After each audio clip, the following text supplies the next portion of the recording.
Bismillahirrahmanirrahim. Assalamualaikum warahmatullahi wabarakatuh. Secara langsung dari Anjung Floria Putrajaya kami bawakan hari ini siaran Selamat Pagi Malaysia. Selama 3 hari kami berkampung di sini sempena dengan Karnival Usahawan Desa. Hari pertama, saya Ridwan Mustafa bersama dengan Raja Sofia akan bersama dengan anda selama 2 jam. Ya, insya-Allah juga hari ini pelbagai pengisian menarik akan kami sajikan kepada anda semua. Jadi anda kena stay tune bersama dengan kami daripada jam 8 pagi sehingga jam 10 pagi dan ada banyak sangat aktiviti menarik yang akan dijalankan di sini sepanjang 5 hari berlangsung bermula daripada hari Rabu sehingga hari Ahad. Jadi kena pakat datang ramai-ramai bersama dengan ahli keluarga anda untuk melakukan pelbagai aktiviti menarik. Ya, ramai usahawan yang datang daripada hari ini daripada Pulau Pinang, Kedah, Kelantan dan juga badan-badan yang membawakan mereka pada hari ini dan kita dapat melihat dan juga merasai sendiri produk-produk mereka ni. Walaupun namanya usahawan desa tetapi produk mereka ini telah pun orang terbang ke luar negara dan kita dapat merasa sendiri pengalaman bersama dengan mereka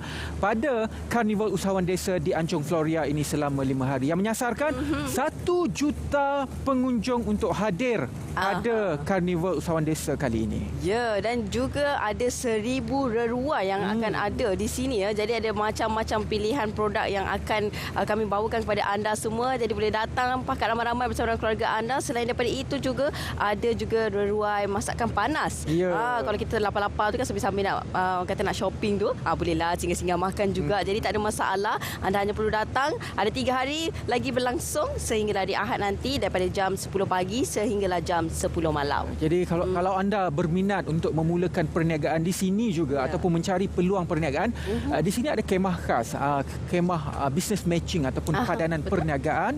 Jadi boleh carilah peluang-peluang yang ada bukan sahaja untuk kita memulakan perniagaan di Malaysia, malah dalam masa yang sama juga kementerian akan membawakan berusaha untuk membawakan produk-produk daripada usahawan desa ini, produk anda mungkin ke peringkat antarabangsa. Dan Selamat Pagi Malaysia pada hari ini pelbagai pengisian dan juga slot menarik kami akan berikan kepada anda.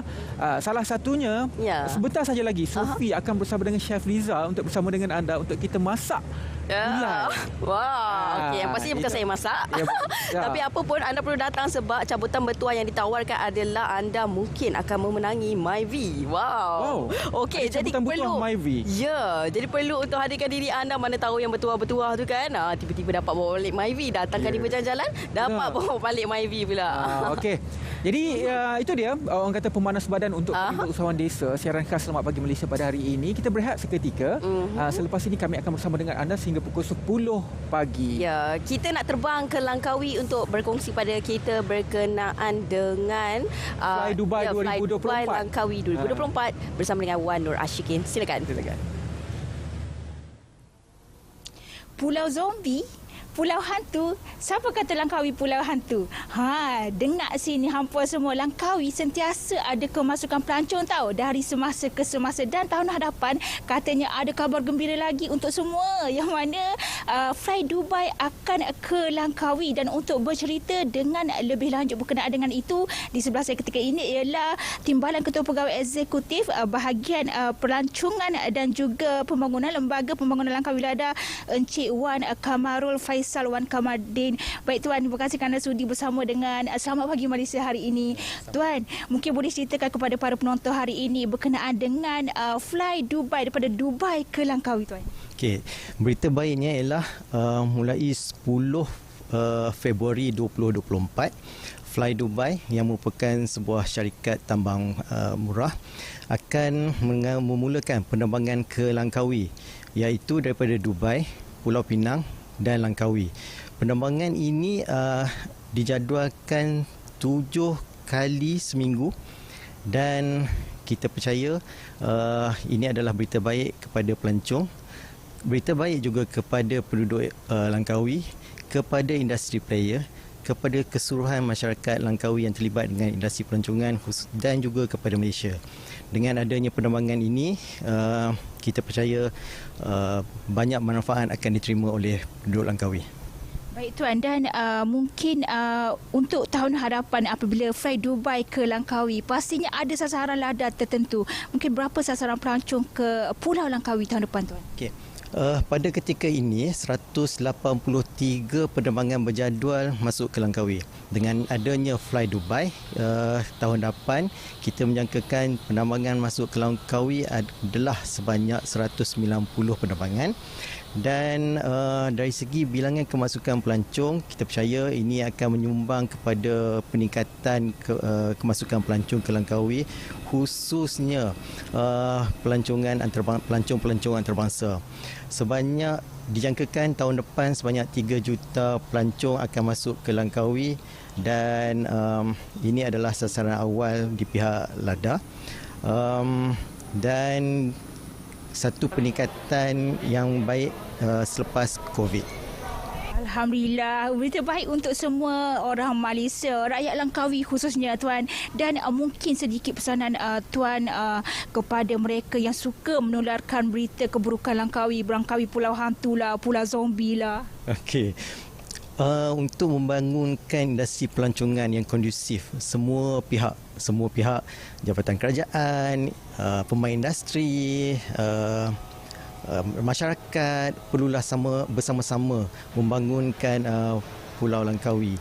Kita perlulah menceritakan perkara-perkara yang baik, yang unik tentang Langkawi, dan elakkan menceritakan perkara-perkara yang sensitif dan tidak benar. Jadi untuk membangunkan pelancongan mengambil masa yang panjang, untuk menjatuhkannya sekejap je. Contohnya macam rundingan untuk membawa masuk Fly Dubai. Dia telah bermula sejak 2019 lagi.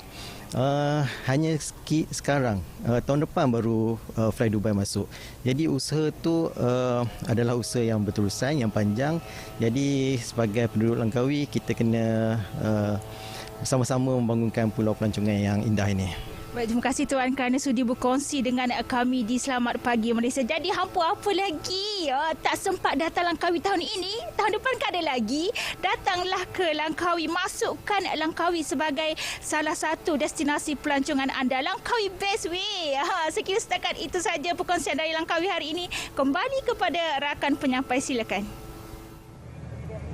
Ya, terima kasih Wan Nur Ashikin. Langkawi best way. Jadi kena sama-samalah kita pergi ke Langkawi nanti, insya-Allah. Okey, baik, seterusnya kami nak kongsi pada anda iaitu berkenaan dengan gulai kawah dan juga resepi Puteri Bediang. Tadi dah dengar dah suara siapa kan? Jadi bersama dengan kita iaitu saya kenalkan Chef Liza Zainal. Assalamualaikum. Assalamualaikum warahmatullahi wabarakatuh. Dan juga ditemani oleh Chef Karim pun ada, Chef Erin pun ada juga. Okey, tapi kita nak tanya pada Chef Liza teruslah. Hari ini ada dua menu. Pertama sekali kita nak kongsi kepada para penonton gulai kawah. Gulai kawah apa ni, Chef? Gulai kawah. Assalamualaikum warahmatullahi wabarakatuh kepada penonton yang dikasihi. Ya. Hari ini kita ada dua menu yang istimewa, menu warisan. Ya. Jadi kita pertamanya kita ada gulai kawah tetel. Okey. Selalunya kita buat kawah yang besar, tapi hari ini bila tak ramai sangat yang ada kat sini ni, saya buat kawah yang kecil. Ya. So kita akan tumiskan bahan-bahan dia. Okey. Yang bestnya adalah kita kata tetel campur daging, ada hati, ada apa-apa yang benda-benda dalam kan, kita rebus. Ini adalah batang pisang. Yang dalam batang pisang tu, kalau anda yang ada pokok pisang di rumah tu, jangan buang dalam batang tu. Okey. Memang boleh kita gunakan. Boleh masak. Boleh masak. Tu dia. Okey. Jadi kita masukkan tumis macam ni. Bagi dia panas sikit. Iaitu bahan-bahan campuran tu apa tu, Chef? Bahan-bahan dia, kita ada rempah macam biasa, rempah kari. Buka kuat sikit. Rempah kari kita ada macam biasa. Okey. Kemudian kita ada bawang-bawang daun kari juga tu kan? Nisan dia lah ya. Okey. Daun kari of course kena ada, daun kari kena ada. Ya. Setiap rumah ada tanam. Betul, belakang kari. rumah je. Macam mana, you suka masak tak? Suka. Inilah dia salah satunya hasil orang kampung kita, kerana saya difahamkan untuk masak makanan warisan. Ya. Jadi inilah dia, kita kata gulai kawah tetel batang pisang. Okey. Sedapnya, bau dia pun dah makin naik dah ni ya. Chef Erin duk buat ni. Ini sesuai makan berapa orang ni, Chef? Ini kalau macam ni dalam 20 orang boleh makan. Ini kira cukup lah untuk kru kita. Alhamdulillah, rezeki pagi ni ya kawan-kawan. Jadi kita potong dia kasar-kasar macam ni.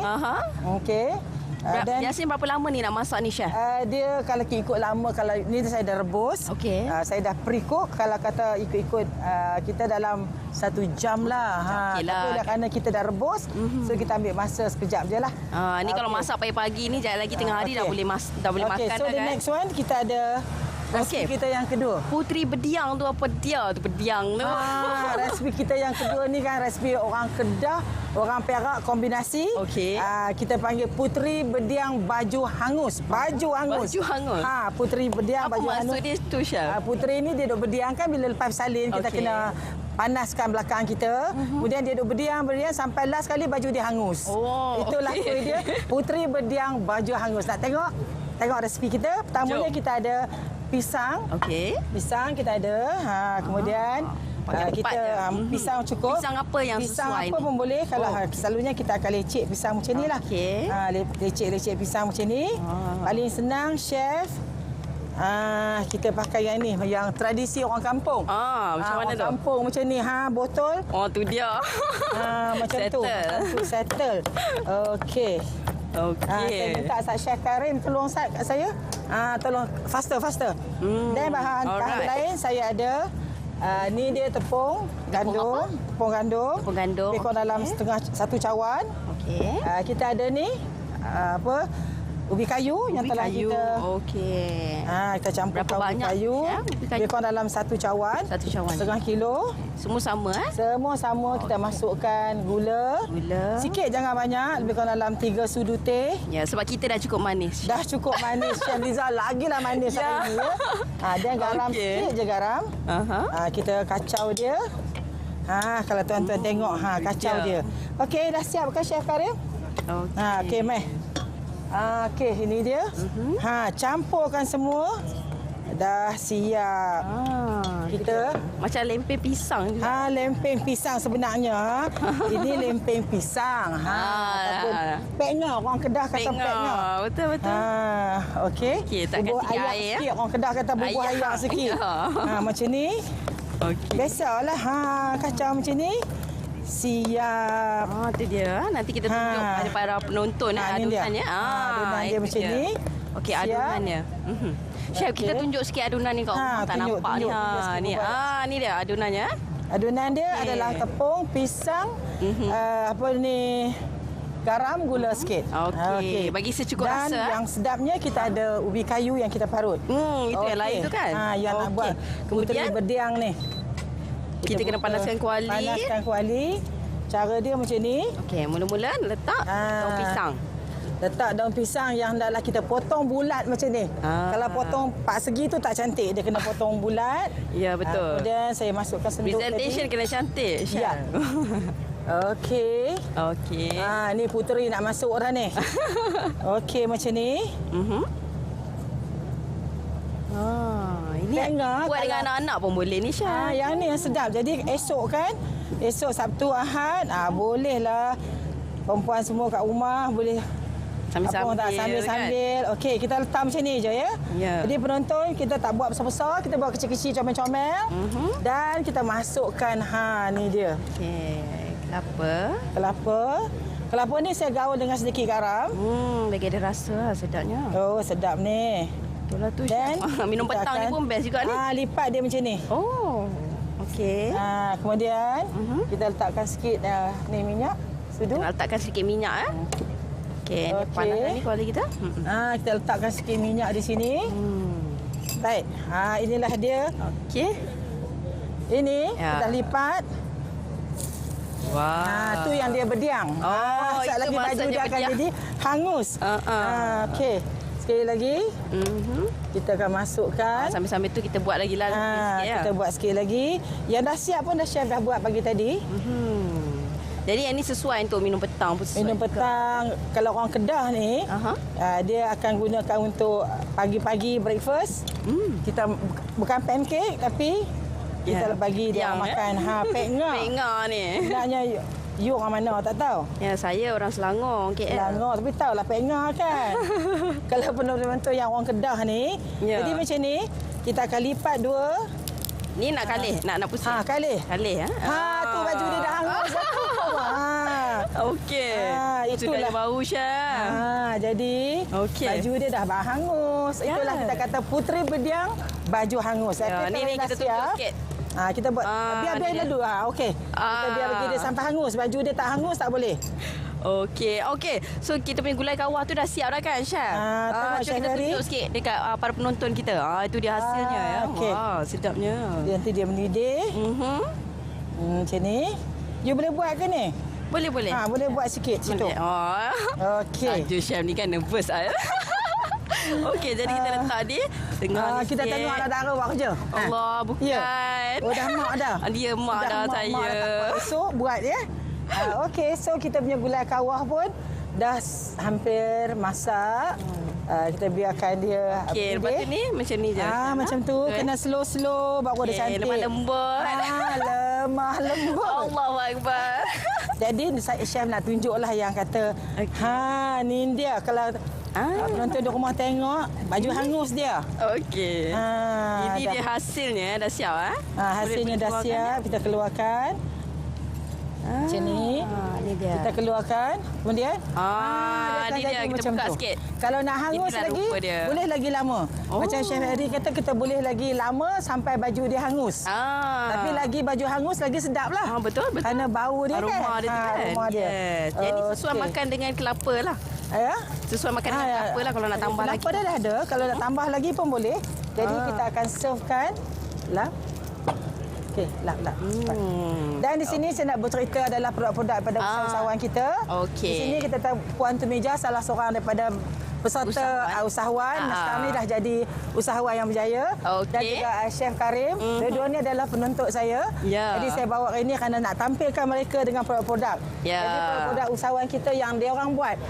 Ini dia yang ni antaranya. Puan Tumeja buat. Okey. Yang ni Chef Karim buat. Rasa. Wow, kena rasa ni. Rasa Okey. sikit. Baiklah. Itu dia. Tak yang manis kan? Itulah kalau yang muda kita buat kari. Kalau yang masak kita buat chips ya. Memang sedap. Baiklah, terima kasih saya ucapkan kepada Chef Liza, kita ada Chef Karim, kita ada juga Chef Erin dan juga akak usahawan kita. Terima kasih. Dan ini dialah gulai kawahnya, boleh makan untuk 20 orang. Jadi memang sangat menarik, sangat mudah, bahan-bahan ada belakang rumah je. Jadi tak ada masalah lah, senang untuk kita nak buat menu untuk orang kata untuk lunch hari ini. Ataupun dia. puteri bediang ni, yang ni pun senang juga ni. Ataupun orang Kedah baju hangus. Baju hangus. Ataupun pek ngau. Pek ngau. okey. Boleh makan waktu breakfast ataupun juga waktu petang lah, sesuai juga kan. Baiklah, terima kasih kepada kesemuanya dan seterusnya kita ke Cerita Pagi Labuan bersama dengan rakan pelapor yang telah pun bersedia. Silakan. Terima kasih. Bye. Terima kasih. Cerita Pagi dari Labuan pada hari ini ingin mengetahui berkaitan persiapan dan juga gerak kerja yang dilaksanakan oleh Jawatan Kuasa Pengurusan Bencana Daerah JPPD Labuan, yang mana pagi ini saya ditemani oleh pengurusinya iaitu Tuan Haji Ridwan Muhammad Ismail yang juga merupakan Ketua Pegawai Eksekutif Perbadanan Labuan. Assalamualaikum dan selamat pagi Tuan. Waalaikumsalam, selamat pagi. Okey Tuan, mungkin Tuan boleh jelaskan tentang kesiapsiagaan JPPD Labuan dalam menghadapi monsun timur laut yang dijangka berlaku sehingga Mac tahun depan. Okey, seperti mana yang kita sedia maklum, Labuan juga tidak terkecuali untuk menghadapi monsun timur laut ini yang dijangka bermula pada bulan ini hinggalah kepada Mac tahun hadapan.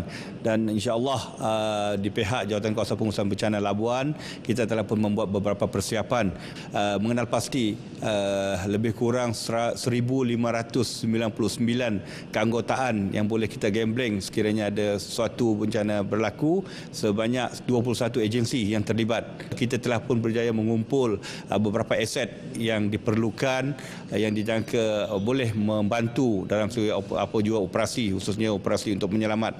Okey, yang mana kita mempunyai 25 buah lori, kita juga mempunyai 46 buah kenderaan MPV dan juga 28 buah kita mempunyai juga 4x4 dan juga 12 buah ambulans, termasuklah juga 20 bot yang boleh digunakan untuk operasi menyelamat dan juga apa juga dalam keadaan bencana nanti. Okey Tuan, mungkin Tuan boleh nyatakan jumlah sasaran kawasan yang berisiko yang digenapasi oleh pihak JPBD Labuan sendiri. Okay, berdasarkan kepada statistik dan juga rekod kita dan pengalaman kita, kita telah pun mengenal pasti sebanyak 10 kawasan yang berisiko yang mungkin boleh dilanda, khususnya dilanda banjir. Ini melibatkan 10 buah kampung. Dalam tempoh MTL ini akan membuat pemantauan sentiasa untuk kawasan yang telah pun kita kuasai sebanyak 10 risiko ini.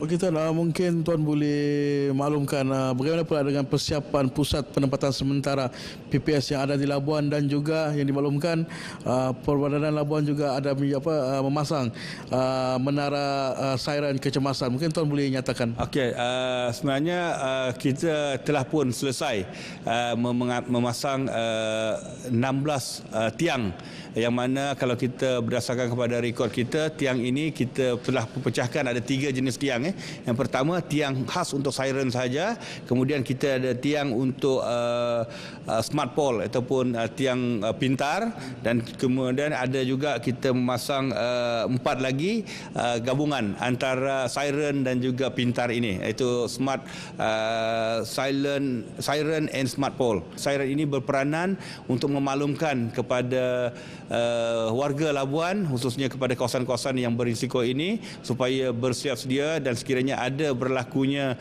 contohnya ribut ataupun bencana tsunami. Jadi kita bolehlah menggerakkan operasi pemindahan dan juga operasi untuk siap siaga kita dalam menghadapi sekiranya berlaku.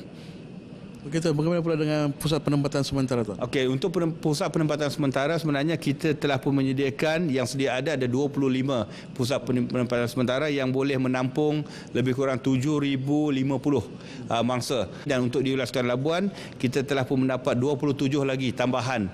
Selain daripada 25 tadi, 27 lagi tambahan yang mana juga boleh menampung mangsa sebanyak 12,800. Jadi kalau kita gabungkan 27 dengan 25 ini, kita mempunyai 52 pusat penempatan sementara yang boleh menampung insya-Allah dalam 19,850. Itulah keseluruhan yang kita ada di wilayah Ketua Labuan. Okey Tuan, terima kasih di atas perkongsian maklumat berkaitan dengan persiapan dan juga kesiapsiagaan daripada JPBD Labuan. Itu sahaja yang dapat kita kongsikan mengenai persiapan daripada Jawatankuasa Pengurusan Bencana Daerah JPBD Labuan dalam menghadapi monsun Timur Laut MTL yang akan dijangka berlangsung sehingga Mac 2024. Jadi kembali bersama dengan rakan. Baiklah, terima kasih banyak Izwandi. Itu dia sedikit perkembangan kesiapsiagaan di Labuan untuk menghadapi monsun Timur Laut. Baik, itu dia. Dan seterusnya kita nak berhenti berehat seketika. Kembali nanti banyak perkongsian menarik akan kami sajikan kepada anda semua selepas ini.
Jadi itu dia antara tarikan menarik untuk anda datang ke Anjung Floria Putrajaya seperti dengan Karnival Usahawan Desa. Ya. Saya difahamkan di sini, Sophie, Ya. kalau kita pusing kat sini, sejam memang tak cukup.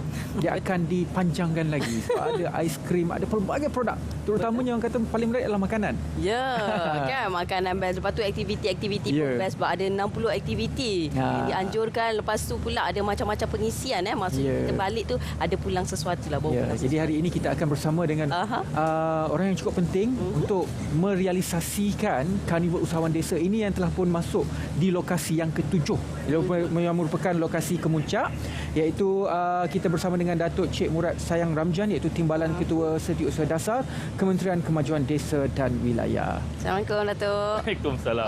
Okey. Baik Datuk, sebenarnya ialah sebab ia merupakan penganjuran yang ke-7 dah. Alhamdulillah dapat membantu usahawan desa betul, khususnya dan dalam masa yang sama juga dapat membantu pertumbuhan ekonomi sebagai permulaannya Datuk.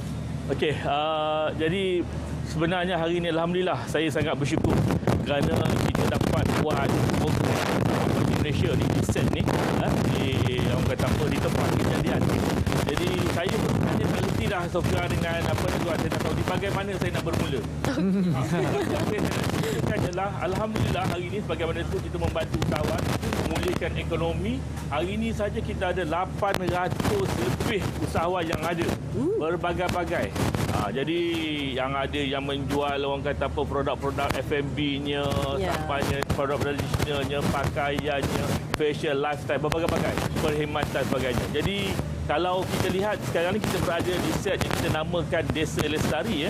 Ini adalah satu program di bawah Kementerian Kemajuan Desa dan Wilayah yang mana kita menggalakkan kampung-kampung yang ada kegiatan ekonomi itu kita wujudkan koperasi dan melalui contohlah kita kata kalau di kampung tu dia ada tarikan pelancongan, dia buat koperasi dan sama-sama mengusahakan aktiviti pelancongan di kampung. Inilah kita showcasekan hari ini kita di set Desa Lestari ini. Dan jadi mungkinlah lepas ini saya minta sangat lepas ini Rizwan, Sofia, jangan balik dulu, pergi berjalan penuh-penuh. Dan tadi cerita Rizwan cerita pasal makan ni, kita dah risau dah ni. So dia hari ni perut nak kena jaga tadi. Alamak. Sebab lagi kalau pukul 10 tu kita breakfast selamat pagi Malaysia. Takut balik ni bertambah kilo-kilo ni Datuk. Datuk, apa beza antara lokasi-lokasi lain berbanding dengan untuk kemuncaknya di Putrajaya ini? Kemuncaknya kalau kita lihat di lokasi-lokasi lain dengan yang ini ialah kita kata yang paling besar lah pada tahun ni. Kita bawakan signature-nya daripada setiap tempat tu. Sebagai contoh kalau kata di Pulau Pinang, Perda, kita bawa yang asli punya nasi kandang. Orang tahu kata nasi kandang, ada dandan kena cakap belah sana lah. Kemudian kita ada Pasembo, kita panggil Pasembok, Husin Padang Kota. Lepas itu kalau siapa peminat nasi dagang atas tol, kita buat mai hari ni. Semua ada di Karnival Usahawan Desa ni. Dan kemudian kita boleh lihat pula bagaimana kita juga mengangkat martabat orang asli ni. Kita ada perkampungan orang asli. Jadi mungkin pada pengunjung-pengunjung yang berada di Putrajaya dan sekitar ni boleh melihat bagaimana kehidupan orang asli. Kita ada kita namakan perkampungan. Ada beberapa rumah yang dibina yang mereka sebenarnya sebelum Karnival ni dalam masa seminggu dua mereka menganyam, membuat rumah dan sebagainya. Dan juga tentu sekali mereka membawa produk-produk mereka. Anyaman, hasil-hasil tangan. Dan sangat-sangat orang kata sangat-sangat menarik lah. Okey. Selain daripada itu Datuk kan, selain daripada kita dapat rasa macam-macam masakan, macam-macam menu yang ditawarkan, selain daripada itu juga ramai mereka di luar sana berpeluang untuk menjadi usahawan di sini juga. Ini antara peluang yang terbaik lah Datuk. Saya kira sebab rata-rata sekarang ni ramai yang ialah struggle dengan kehidupan seharian. Jadi ini antara permulaan yang baik untuk semua. Okey, jadi Karnival Usahawan Desa ni namanya pun tadi usahawan, yang utama tu usahawan. Jadi kita nak beri peluang kepada usahawan-usahawan mungkin yang baru nak bermula, yang bertatih kita kata kan. Jadi melihat sebenarnya apakah peluang-peluang yang ditawarkan oleh kerajaan kepada golongan usahawan. Yang amat berhormat Perdana Menteri sewaktu membentangkan bajet baru ni menyebut dari segi banyak peruntukan diberi kepada industri kecil dan sederhana. Dan mereka boleh datang kat sini melihat apakah tawaran yang diberikan oleh kerajaan di bawah kerajaan Madani pada hari ini. Latihan dari segi bantuan keuangan, dari segi premi dan sebagainya. Terutamanya di bawah Kementerian Kemajuan Desa dan Wilayah yang kita ada 10 agensi di bawahnya. Kita ada MARA, kita ada RESDA, kita ada FEKRA, kemudian lembaga kemajuan wilayah, Kesedar, Ketengah, Kejurang. Panjang nak cerita ni. Tu dia. Jadi itu saya katakan. Jadi orang kata kalau seeing is believing. Datang ke Carnival Suara Desa ni dan lihat sendiri kemeriahannya. Antara yang menarik juga waktu kita berborak tadi, Datuk, adalah keterlibatan generasi muda dalam berbisnes. Ya. Betul. Dia punya kreativiti itu memang lain, Ya, Datuk. betul. Macam mana? Saya difahamkan selepas ini akan ada Rural Business Challenge juga, pelancaran 2.0. Selepas ini nanti kita akan ada satu program yang kita namakan Rural Business Challenge 2.0. Program ini sebenarnya telah bermula pada tahun 2012 yang lalu. Dan kita jenamakan, kita orang kata apa, kita tambah baik lagi dengan beberapa orang kata apa penambahbaikan yang kita buat, dan kita namakan RVC 2.0. Ini kita bagi peluang kepada anak-anak muda, terutama junjungan belia, untuk orang kata apa berkarya lah, dia kata. Macam mana mereka nak menjalankan perniagaan dengan kreativiti masing-masing. Jadi apa yang berlaku ialah nanti mereka akan bentangkan dia punya rancangan perniagaan atau idea perniagaan mereka, dan kita akan ada panel-panel yang akan menilai, dan sekiranya kita melihat bahawa ada orang kata boleh dilaksanakan, kita akan tawarkan geran-geran kepada mereka ini dan kita akan bimbing mereka ni. Dan kita nak menggalakkan supaya mereka ini akhirnya akan mewujudkan rantaian ekonomi kepada anak-anak belia yang lain. Dan ini yang kita namakan Rural Business Challenge ni. Jadi memang menarik. Tapi nampak macam Sofia, macam Rizwan ni pun memang golongan belia lagi, nampak kan, muda jelita semua kan. Jadi insyaAllah boleh terlibat kan ni. Jiwa dan wajahnya mungkin kelihatan, Datuk. Tapi samalah dengan CTSU ni. Usianya mungkin tidak mengizinkan. usianya mungkin tidak mengizinkan. Itu betul. Okey. Baik, dan antara yang lain juga, Datuk, kan, kalau kita datang sini kan, selain daripada kita dapat makanan sedap, kita dapat juga pengisian ilmu. Dan juga apa lagi, kalau kita kongsikan tadi ada 60 aktiviti yang ditawarkan, ada macam-macam. Lepas tu ada cabutan bertuah, dapat MyV pula, Datuk. Betul. Okey, kita cabutan utama, cabutan bertuah kita akan laksanakan pada hari terakhir lah, pada hari Ahad. Sebuah MyV. Cabutan bertuah. Tak tahulah siapa yang akan bertuah. Betul. Jadi kita tunggulah nanti pada hari kemuncaknya tu kan. Dan kemudian pengisian tadi, sebab itu saya kata tadi, saya pun tak tahu bagaimana saya nak bermula. Sebab terlalu banyak sangat benda-benda yang menarik. Kalau kita ada orang kata apa di petting zoo yang kita bawa daripada Kedah sana, kita ada, saya tengok semalam kanak-kanak begitu seronok sekali dengan arnab yang ada. Kemudian kita ada landak, kita ada orang kata apa, mini zoo lah kita bawakan. Kemudian kita ada permainan jong. Permainan jong ni lah di di kawasan Kejora sana, Johor. Bagaimana mereka menggunakan kreativiti itu, permainan tradisional. Jong ialah macam kapal layar kecil tu. Dia orang main. Dan indahnya juga di Anjung Floria ni, sebab dia ada elemen, kita tengok pokok-pokok macam taman. Dan kemudian kita ada tasik pula. Jadi kita boleh berpiknik, makan di tepi tasik. Jadi memanglah saya kata sangat-sangat menarik. Dan kita ramai yang datang ini kata, wah, terkejut diorang. Sebab tak tahu macam mana hebatnya di Anjung Floria ni. Jadi peluang untuk usahawan untuk memulakan bisnes, saya difahamkan di sini juga ada kemah business matching ataupun betul. padanan bisnes. Bagaimana, Datuk? Okey, kita juga sebenarnya memberi peluang macam saya sebut tadi kepada usahawan-usahawan yang untuk mereka mengembangkan perniagaan dan mencari pasaran-pasaran baru. Kita adakan business matching. Kita jemput juga pasaran-pasaran besar yang mungkin datang untuk melihat apakah produk-produk yang boleh mereka bawa ke dalam pasaran-pasaran mereka. Baik, kita ada business matching dan sebagainya. Sedang berjalan dan memang mendapat sambutan yang sangat, orang kata apa, menggalakkan.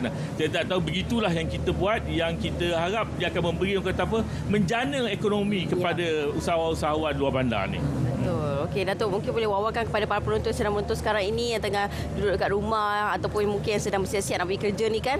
Kita ada peluang beberapa hari lagi lah, hari ini sehingga hari Ahad, untuk datang hadirkan diri bersama dengan keluarga mereka. Okey, jadi kepada semua penonton, selamat pagi Malaysia ni. Selamat pagi semua, dan kita kena bersemangat setiap hari. Dan malam ini kita ada persembahan nasyid. Malam besoknya kita akan ada persembahan artis-artis otai lah kita. Datuk Nash ada, Ella ada, Datuk Hantan ada, dan kemudian malam berikutnya pun ada lagi persembahan artis. Dan kita nak supaya merasai, saya kata menikmatilah apa yang ada di Carnival Usahawan Desa ini, dan merasai sendiri. Kita ada tarian tradisional, kita ada pertunjukan boria dan sebagainya yang kadang-kadang lama dah kita tak tengok benda-benda ni.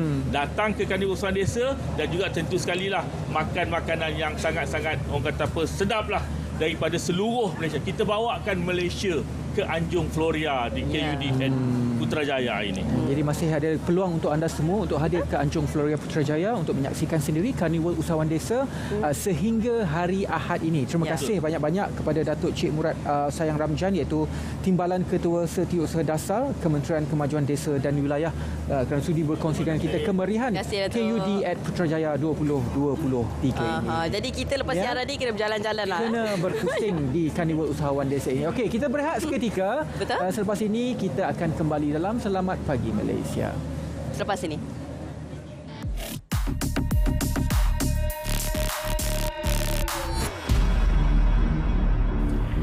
Kembali tular di platform media sosial satu rakaman video lama yang memaparkan kandang khinzir bersebelahan dengan kolam ternakan ikan patin. Ia sengaja dimainkan semula oleh individu tidak bertanggungjawab. Pihak Jabatan Perikanan DOF menafikan fitnah tersebut. Tegas DOF, ikan akuakultur oleh penternak yang berdaftar di bawah jabatannya adalah halal dan berkualiti serta pihaknya sentiasa menjalankan ujian porcine atau pemantauan DNA khinzir.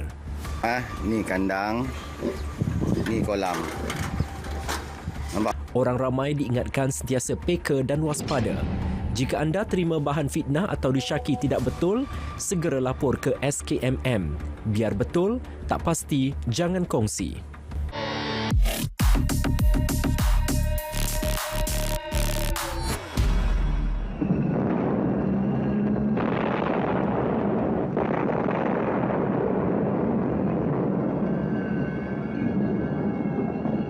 Allahumma inna naj'aluka fi nuhuri a'daina wa na'udzu bika min shururihim. Allahumma baddid shamlahum wa farriq jam'ahum wa shattit kalimatahum wa zalzil aqdamahum wa sallit alayhim kalban min kilabik ya qahhar ya jabbar ya muntaqim ya Allah ya Allah ya Allah. Allahumma ya munzil al-kitab ya mujri as-sahab ya hazim al-ahzab ihzimhum ihzimhum ihzimhum wansurna alaihim. Ya Allah, kami letakkan kamu di batang leher musuh-musuh kami, dan kami berlindung denganmu dari kejahatan mereka. Ya Allah, hancurkan kumpulan mereka. Ya Allah, pecahkan pakatan mereka. Ya Allah, leburkan pendirian mereka. Ya Allah, musnahkan langkah mereka. Cengkamkan anjing-anjingmu kepada mereka.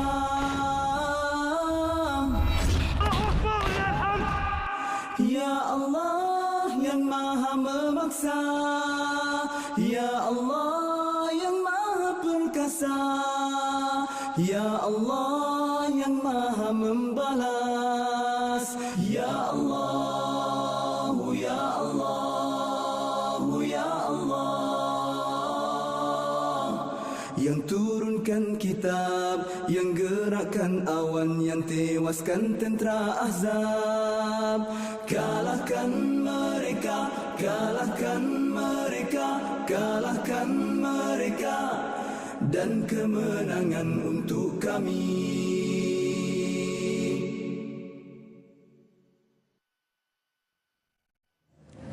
Baiklah, kembali dalam Selamat Pagi Malaysia, dan sekarang kami akan kongsikan kepada anda semua. Ini adalah salah satu acara yang akan diadakan di Langkawi, iaitu The 4th ASEAN India Grassroots Innovation Forum. Hari ini saya sangat berbesar hati bersama dengan Dr. Sharmila Muhammad Saleh, iaitu Ketua Pegawai Eksekutif Yayasan Inovasi Malaysia, yang mana program ini akan berlangsung di Langkawi pada 28 sehingga 30 November di Langkawi International Convention Center. Selamat datang Selamat Pagi Malaysia, Doktor. Terima kasih Ridwan. Alhamdulillah, ini saya difahamkan ini adalah kali keempat dan kali pertama Malaysia menjadi tuan rumah. Mungkin boleh terangkan sedikit latar belakang mengenai forum ini. Doktor, silakan. Terima Terima kasih Ridwan. Terima kasih kepada Selamat Pagi Malaysia. Terima kasih juga kepada Kementerian Sains, Teknologi dan Inovasi dan kami Yayasan Inovasi Malaysia sebagai sebuah agensi di bawah Kementerian Sains. Maka kita membawa iGIFT ataupun ASEAN India Grassroots Innovation Forum yang keempat ke Langkawi atas usaha sama dan inisiatif tahunan antara Komiti ASEAN Committee on Science, Technology and Innovation KOSTI dan juga India's Department of Science and Technology serta National Innovation Foundation of India. Jadi kalau dahulunya pertama kali pada tahun 2018 dibuat di Jakarta, selepas itu 2019 di Davao dan selepas itu di Cambodia pada tahun lepas dan tahun ini kita buat di Malaysia. Jadi kita berjaya sebenarnya menjadi tuan rumah untuk tahun ini. Jadi kalau kita lihat itu dari aspek teknologi itu sendiri, negara India merupakan salah sebuah negara yang cukup hebat dari aspek teknologi. Apakah output yang telah pun didapati daripada 3 forum yang telah pun berlangsung dan juga apakah jangkaan output daripada forum yang akan berlangsung di Langkawi nanti, Doktor? Jadi kalau kita tengok ASEAN India Grassroots Innovation ini memang dia fokus kepada inovator akar umbi dan inovator sosial. Jadi apa yang kita bawa ini biasanya inovasi akar umbi ni kita nampak mudah, sedikit remeh, tetapi sebenarnya ia sangat membantu apa saja isu-isu dan cabaran di komuniti. Jadi bila kita bawa semua daripada negara ASEAN ini, ia merupakan sebuah platform. Jadi bila platform, mereka boleh bertukar-tukar pandangan, mereka boleh sharing, boleh juga mendapat governance yang baik, sistematik yang baik, sistem yang baik bagi kelestarian inovasi akar umbi itu sendiri. Jadi di Langkawi nanti apakah pengisian yang akan berlangsung sepanjang forum ini berlaku? Ada banyak aktiviti, termasuklah yang paling utama adalah forum dan seminar inovasi. Orang yang datang pun menjadi panelis, semua itu adalah mereka-mereka yang memang terkenal di negara masing-masing dalam mempopularkan dan memertabatkan inovasi akar umbi ini. Dan selain itu ada pameran inovasi. Pameran inovasi terdiri daripada 60. Kita ada 60 reruai inovator daripada seluruh negara ASEAN, 10 negara ASEAN dan juga India. Dan juga yang paling bestnya adalah pertandingan inovasi. Biasalah kita mesti nak tengok apa daripada tahun ke tahun, apa yang lebih baik inovasi-inovasi yang dikeluarkan. Jadi pertandingan inovasi itu ada 2. Satu adalah grassroots innovation, maksudnya inovator akar umbi. Kedua adalah student. Jadi pelajar-pelajar daripada seluruh negara ASEAN yang mempunyai inovasi, mereka boleh bersama bertanding di situ dan dapat melihat perkembangan masing-masing daripada tahun ke tahun. Selain daripada itu, yang specialnya di Malaysia, kita bawa pula delegasi ini untuk melawat inovasi sosial dan akar umbi di Langkawi. So Kementerian Sains, Teknologi dan Inovasi dan Yayasan Inovasi Malaysia memang dah membuat usaha dengan komuniti di sana untuk inovasi-inovasi yang berasaskan komuniti. Jadi kita bawa, kita tunjuk, kita dah ada result. Dan juga ada juga mesyuarat G2G. So mesyuarat G2G ni setiap masa iGIFT akan ada mesyuarat untuk membincangkan hala tuju iGIFT ini sendiri dan juga untuk menentukan siapa pula host untuk tahun depan. Selain daripada itu, yang menarik, Kementerian Sains, Teknologi Inovasi membawa 2 acara satelit, iaitu Mini Minggu Sains Negara dan Techlimpik khas untuk orang utara bagi memeriahkan iGIFT 2023. Jadi banyak program-program yang berlangsung untuk kita memertabatkan lagi aspek inovasi di peringkat Malaysia ini. Kalau kita lihat, setiap negara itu mungkin ada perbezaan-perbezaannya tersendiri. Kalau sebelum ini, apakah keterlibatan kita di Malaysia daripada pihak Malaysia, di Indonesia, di Filipina dan sekarang di Malaysia? Berbeza dengan pada kali ini, kita sebagai tuan rumah. Okey, sebenarnya apabila kita telah pun pergi pada tahun lepas ke Cambodia, kita bawa 22 orang kita. Ada yang kita self-sponsored, ada yang mereka sponsor. Dan daripada situ kita melihat bahawa kecenderungan inovasi apa yang mereka mahukan. Itu satu. Dan kemudian bila tahun ini kita bawa pembaikan, menambahkan lagi orang kata gula garamnya di dalam iGift itu sendiri. Jadi dia dapat melihat bahawa kesungguhan kerajaan kita, kesungguhan Yayasan Inovasi sendiri bagi memertabatkan inovasi akar umbi itu. Yalah, kalau kita lihat teknologi ini banyak cabangnya. Apakah yang menjadi fokus ataupun perkara utama untuk dijadikan bahan sebuah inovasi dalam forum pada kali ini? Mesti ada elemen teknologi. Walau bagaimanapun kita ada teknologi, pendigitalan, itu sebahagian daripada untuk kita melestarikan inovasi itu sendiri. Jadi kita akan banyak melihat nanti anak-anak kita pun bermain dengan robotik, bermain dengan IoT, bermain dengan AI. Jadi yang itu yang cuba kita serlahkan bahawa masyarakat kita untuk bersama ke hadapan berinovasi mesti ada elemen teknologi. Okay, ada doktor, ada lagi perkara-perkara yang ingin di-highlight sempena forum pada kali ini, doktor? Jadi saya mengharapkan semua orang kalau yang ada hendak ke Langkawi singgah ke LICC. Di sana ada juga pameran makanan tradisi Malaysia. Macam kat sini pun ada. Tapi di sana kita bagi terhadlah. Jadi kita bekerjasama dengan Langkawi Academy, iaitu sebuah college community di sana.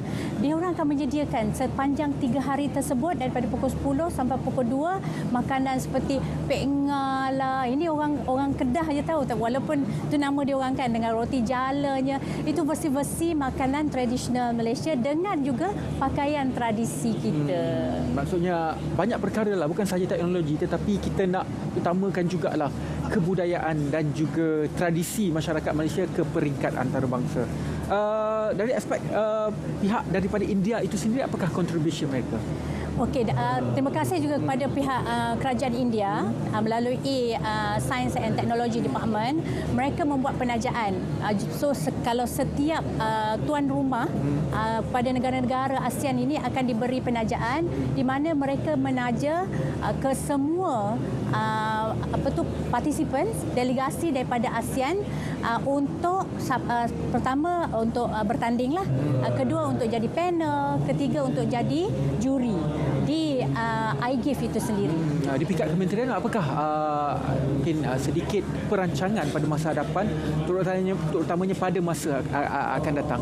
Jadi pada tahun hadapan. Ya, sebenarnya banyak. Kita insya-Allah akan melancarkan beberapa lagi inisiatif kita yang akan mempadukanlah untuk memartabatkan inovasi akar umbi dan juga inovasi sosial di negara kita, di ASEAN dan juga di peringkat antarabangsa. Itu dia sedikit berkaitan dengan the 4th ASEAN Indian Grassroots Innovation Forum. Terima kasih banyak-banyak kepada Dr. Sharmila Muhammad Saleh, iaitu Ketua Pegawai Eksekutif Yayasan Inovasi Malaysia, Kementerian Sains, Teknologi dan juga Inovasi, berkongsi kepada kita semua berkaitan dengan acara yang akan berlangsung di Langkawi pada 28 sehingga 30 November 2023. Baiklah, kita berehat seketika. Kita kembali selepas ini dan selepas ini kita akan bersama dengan rakan saya di Met Malaysia untuk kita meninjau tinjauan cuaca pada hari ini.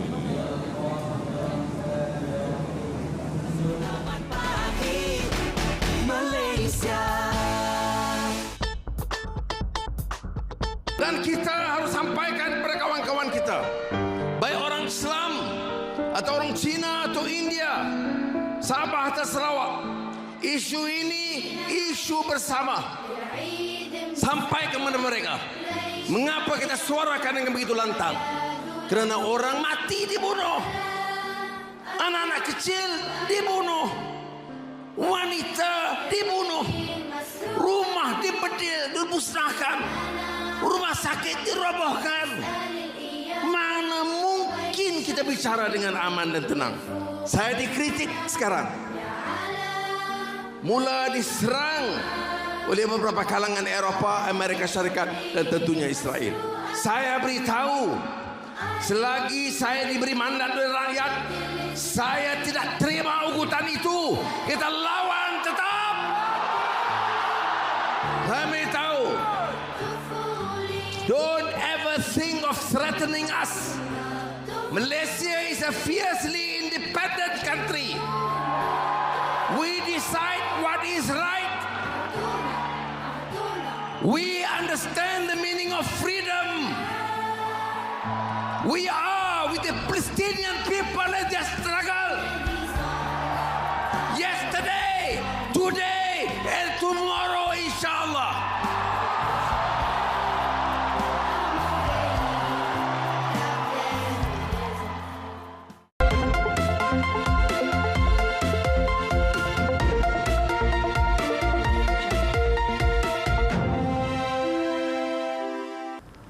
Assalamualaikum dan salam hormat. Kembali bersama Jabatan Meteorologi Malaysia untuk informasi cuaca yang terkini.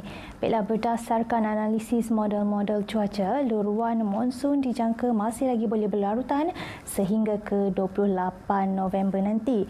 Pada masa yang sama, satu sistem cuaca bertekanan rendah dilihat sudah bermula terbentuk di bahagian laut China Selatan ini dan dijangka bergerak ke arah baratan.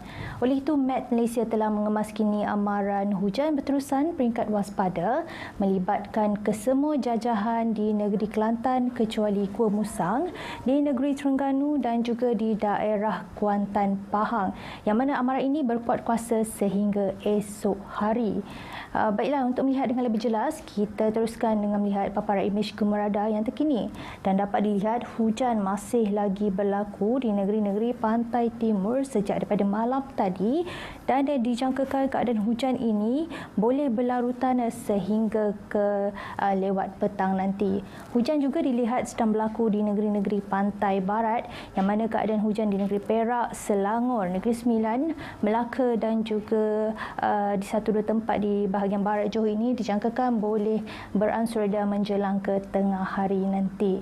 Keadaan hujan di kawasan-kawasan amaran terutamanya di bahagian Kelantan, Terengganu dan juga Pahang ini dijangkakan boleh bertambah intensitinya menjelang ke lewat petang ke malam nanti. Oleh itu, penduduk setempat dinasihatkan agar sentiasa berhati-hati dan juga cakna tentang amaran dan juga nasihat yang bakal dikeluarkan oleh Met Malaysia. Baiklah, seterusnya kita lihat pula paparan imej gemerada di negeri Sabah dan juga Sarawak. Keadaan cuaca yang agak kering ataupun tiada hujan dilihat pada pagi ini di negeri Sabah dan Sarawak dengan keadaan cuaca yang sedikit mendung di bahagian muka. Keadaan hujan boleh berlaku di sepanjang pesisir pantai ini menjelang ke lewat pagi nanti. Baiklah, seterusnya Met Malaysia juga ada mengeluarkan amaran angin kencang dan juga laut bergelora. Kategori pertama dan juga kedua melibatkan kawasan perairan Samui, Tioman, Bunguran, Kondor dan juga Reef North. Dan keadaan ini dijangkakan boleh berlarutan sehingga ke 26 November nanti. Berikutan ketinggian ombak dilihat boleh mencecah sehingga ke 4.5 meter. Ianya adalah berbahaya bagi sebarang aktiviti melibatkan perkapalan, bot-bot kecil, sukan dan juga rekreasi laut. Baik, ini saja yang dapat saya kongsikan pada pagi ini. Jangan lupa untuk ikuti kami di laman sosial seperti yang tertera.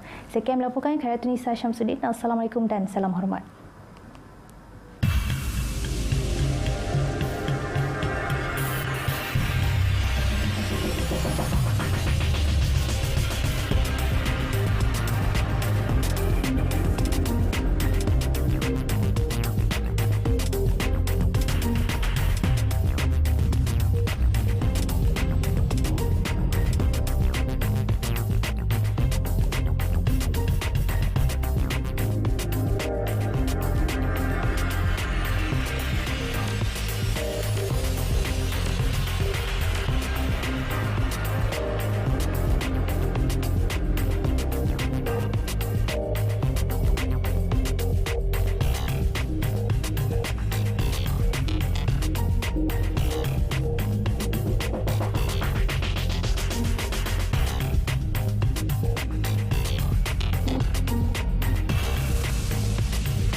Keselamatan banjir.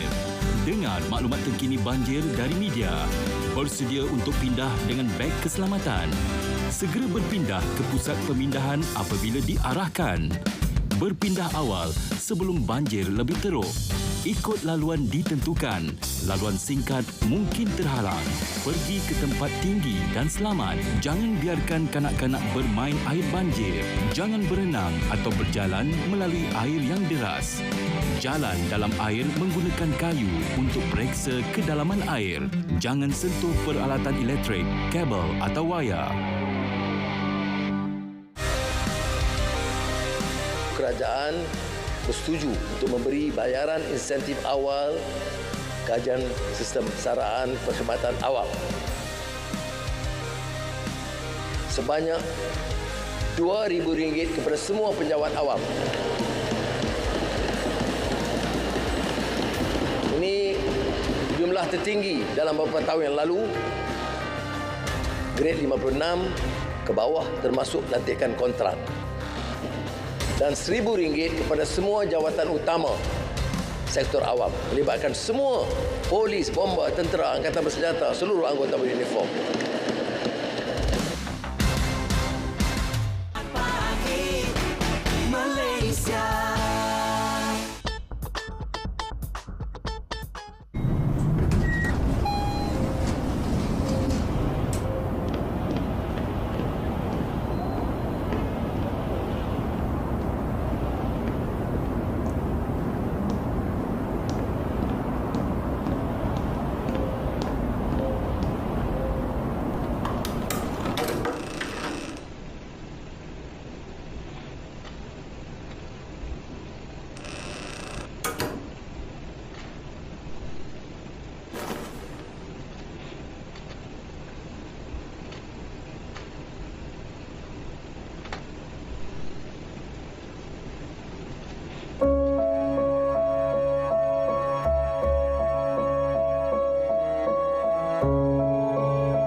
Ya, hentikan keganasan terhadap wanita. Wanita bangun, berani laporkan diri sekira berlakunya keganasan rumah tangga ataupun keganasan kepada anda. Talian kasih ada 15999.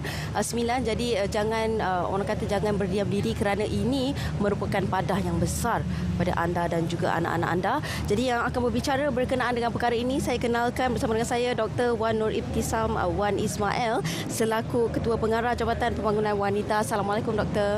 Assalamualaikum, terima kasih Sofia. Ya, baik Doktor. 25 November sambutan setiap tahun adalah merupakan sambutan hari menangani keganasan terhadap wanita. Saya kira ini merupakan satu sambutan yang cukup baiklah supaya wanita sedar ini bukanlah satu perkara yang biasa yang perlu kita abaikan, perlu untuk kita ambil tahu supaya kita melaporkan perkara-perkara yang tidak sepatutnya berlaku kepada wanita. Doktor.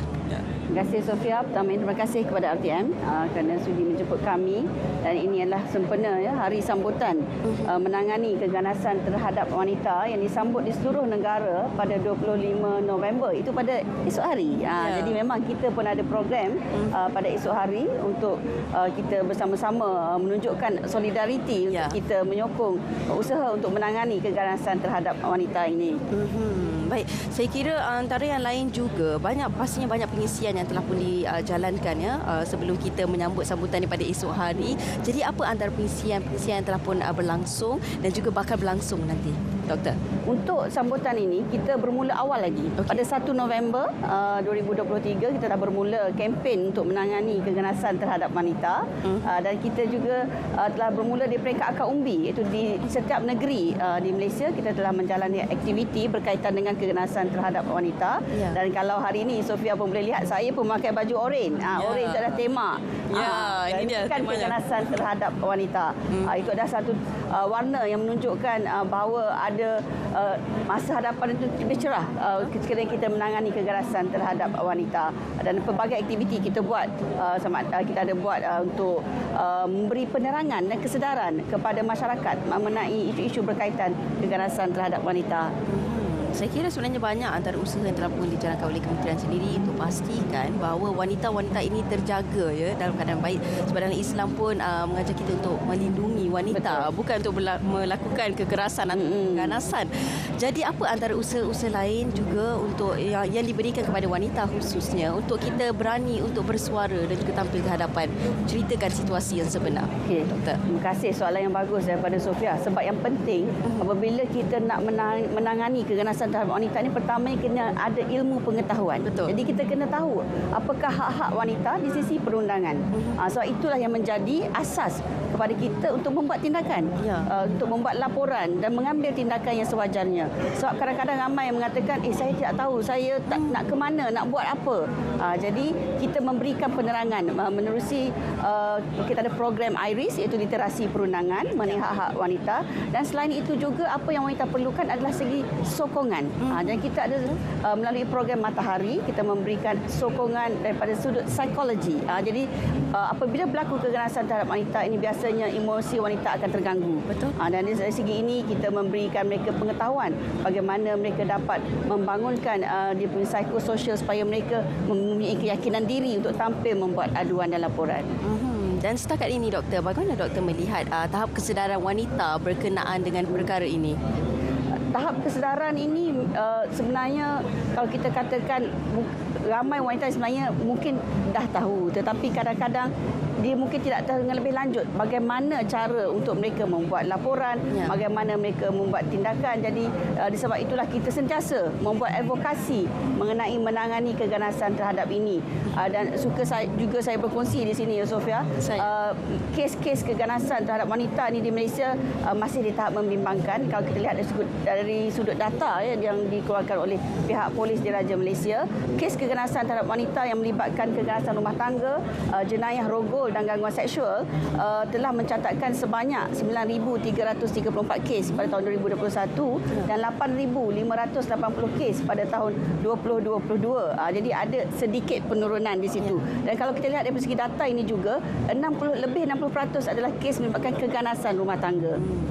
Jadi ini antara perkara yang cukup membimbangkan kita semua kan, sebab dia akan memberi kesan kepada keluarga, kepada anak-anak, kepada banyak pihak sebenarnya, Doktor kan. Jadi antara yang lain juga, apa antara punca yang menyebabkan wanita ini takut untuk membuat aduan, untuk tampil melaporkan perkara ini?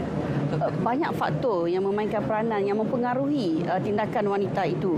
Pertamanya daripada segi sudut kebergantungan. Mereka ini bergantung daripada segi sudut kewangan. Sekiranya mereka meninggalkan keadaan rumah tangga yang tidak sihat itu tadi, ke mana mereka nak pergi? Nak tinggal di mana? Anak nak letak dekat mana? Jadi kebergantungan. Kedua, malu. Mereka malu untuk memberitahu bahawa mereka ada masalah dalam keluarga itu untuk membuat laporan. Jadi sepatutnya mereka perlu sedar ini adalah untuk kebaikan mereka sendiri. Sekiranya mereka itu dalam keadaan rumah tangga yang berlaku banyak pergolakan yang tidak sihat, mereka boleh mengambil tindakan yang sebaik mungkin. Jadi itulah yang perlu kita wanita perlu beranilah. Kalau kita lihat rata-rata kebanyakan wanita sekarang berkerjaya. Betul. Dan juga walaupun suri rumah pun melakukan perniagaan, banyak tanggungjawab sebenarnya. Jadi perlu untuk berani tampilkan diri. Sekiranya kalau kita tengok tadi kan promo yang kita kongsikan tadi sampai dah lebam-lebam, ada yang sampai masuk hospital. Jadi ini antara perkara yang membimbangkan kan. Okey, dan antara yang lain juga apa antara kelainan yang dibawakan untuk sambutan kali ini, Doktor? Untuk sambutan kali ini, kita memang lebih kepada ke peringkat akar umbi. Maksudnya kita masuk kampung, bersesuaianlah dengan macam tema hari ini. Betul. Karnival dewasa. Jadi kita memang turun ke daerah-daerah untuk kita memberitahu, meningkatkan pengetahuan mereka dan kesedaran mengenai keganasan terhadap wanita itu sendiri. Dan kita juga membuat promosi seperti yang inilah. Jadi kita dapat berkongsi dengan lebih ramai pendengar dan penonton untuk mengetahui apa itu keganasan terhadap wanita dan tindakan yang perlu diambil. Baik, Doktor, selain daripada itu kan, selain daripada mereka mencari ilmu atau semua maklumat yang tepat, di mana lagi antara platform-platform yang mereka boleh mendapatkan bantuan ini? di Jabatan Pembangunan Wanita ya, kita menubuhkan sukarelawan yang dipanggil skuad wajah. Dan kelebihan skuad wajah ini dia adalah bersifat permekasaan dalam komuniti. Di mana katalah kalau mungkin orang mengatakan susah saya nak buat laporan, saya tak tahu nak buat macam mana. Bila dia dalam komuniti, skuad wajah ini dia adalah merupakan mata dan telinga masyarakat. Jadi kalau sekiranya mereka melihat, mungkin orang itu sendiri tidak mengadu. Jadi tapi katalah akak pergi pasar sekali, akak tengok ada perempuan yang lebam-lebam. Kita boleh bertanya apakah masalah mereka. Dan mungkin mereka tidak tahu nak menghala ke mana. Jadi skuad wajah dalam komuniti ini mereka boleh membantu wanita ini untuk membuat laporan. Dan di samping itu juga mereka tadi latih untuk memberi sokongan secara dari segi psikologinya, emosinya untuk membantu wanita yang menghadapi masalah sebegini. Wow, sebenarnya banyak platform sekiranya takut untuk laporkan diri, jangan risau, kita ada skuad juga yang akan menjaga komuniti kita untuk memastikan wanita ini terjaga yang sepatutnya dijaga. Terima kasih saya ucapkan kepada Dr. Wan Nur Ibtisam Wan Ismail, Ketua Pengarah Jabatan Pembangunan Wanita. Terima kasih banyak, Doktor.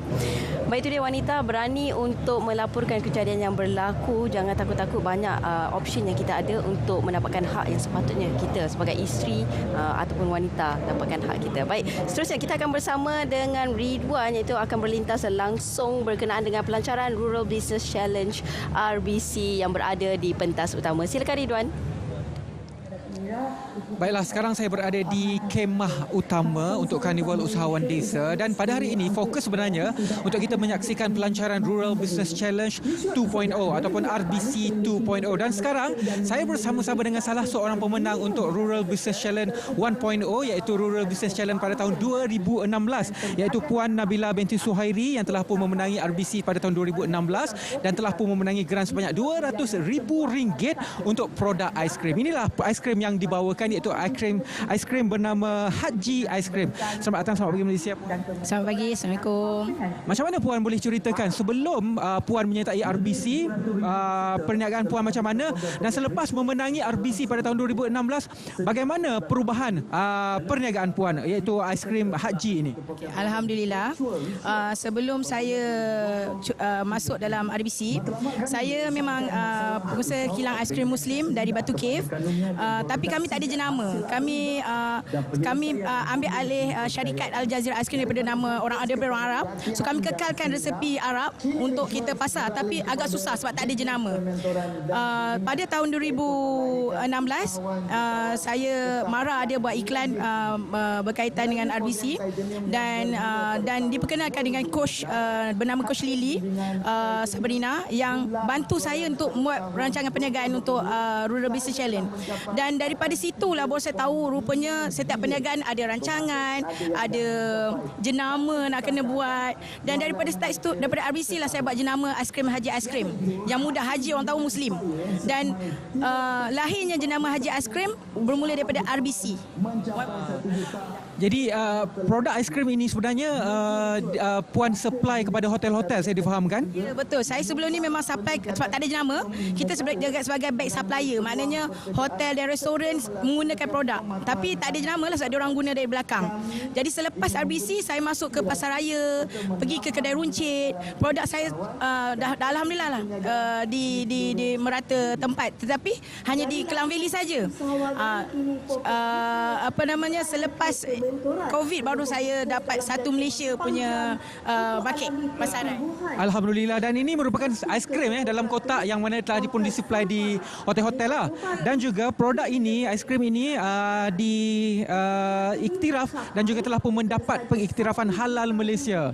Sejak bila? Halal daripada selepas halal sebelum RBC, tapi selepas RBC saya buat buatan Malaysia. Selepas kita mohon RBC. Dan juga saya juga ada cabaran sebenarnya sebelum dan selepas COVID, sebab saya dipahamkan kena bercerita kan. Itulah bercerita. Cabaran pertama, produk saya hanya dipasar di Lembah Kelang. Selepas COVID, pihak Kementerian Luar Bandar juga membantu usahawan macam kami yang terkesan. Dia membantu kami dengan ada sokongan tenaga pengajar daripada salah satu daripada kerjasama dengan Rishwa, yang mana kami start tahun awal tahun ni kami memasarkan produk haji di seluruh Malaysia dengan mudah. Dan juga kami telah merenovasikan produk kami daripada harga RM35 jadi RM18 untuk peniaga, memudahkan peniaga. So nak tahu dalam dia macam mana? Okey, kita tengok. Dalam dia. Untuk memudahkan peniaga boleh berniaga di luar. Harga dia baru RM18 untuk 95 skop. Itu dia 95 skop RM18 dalam kotak ini. Terima kasih banyak-banyak kepada Puan Nabila binti Suhairi iaitu pemenang RBC 2016. Okey. Nak ajak orang ramai join RBC 2.0 kerana dia membaguskan peniaga pengusaha-pengusaha kat luar, tak semesti makanan. Apa saja, sebab dalam RBC ni ada tenaga pengajar dan juga network orang untuk anda. Itu dia kebaikan RBC 2.0. Jadi peluang itu masih lagi dibuka. Terima kasih banyak-banyak kepada Puan Nabila di atas kemenangan RBC 2016 dan juga perkembangan perniagaan. Dan sekarang selepas ini kita akan bersama dengan Iba Perfume, tetapi sebelum itu kita saksikan dahulu intro daripada Iba Perfume ini. Yang berhormat Tuan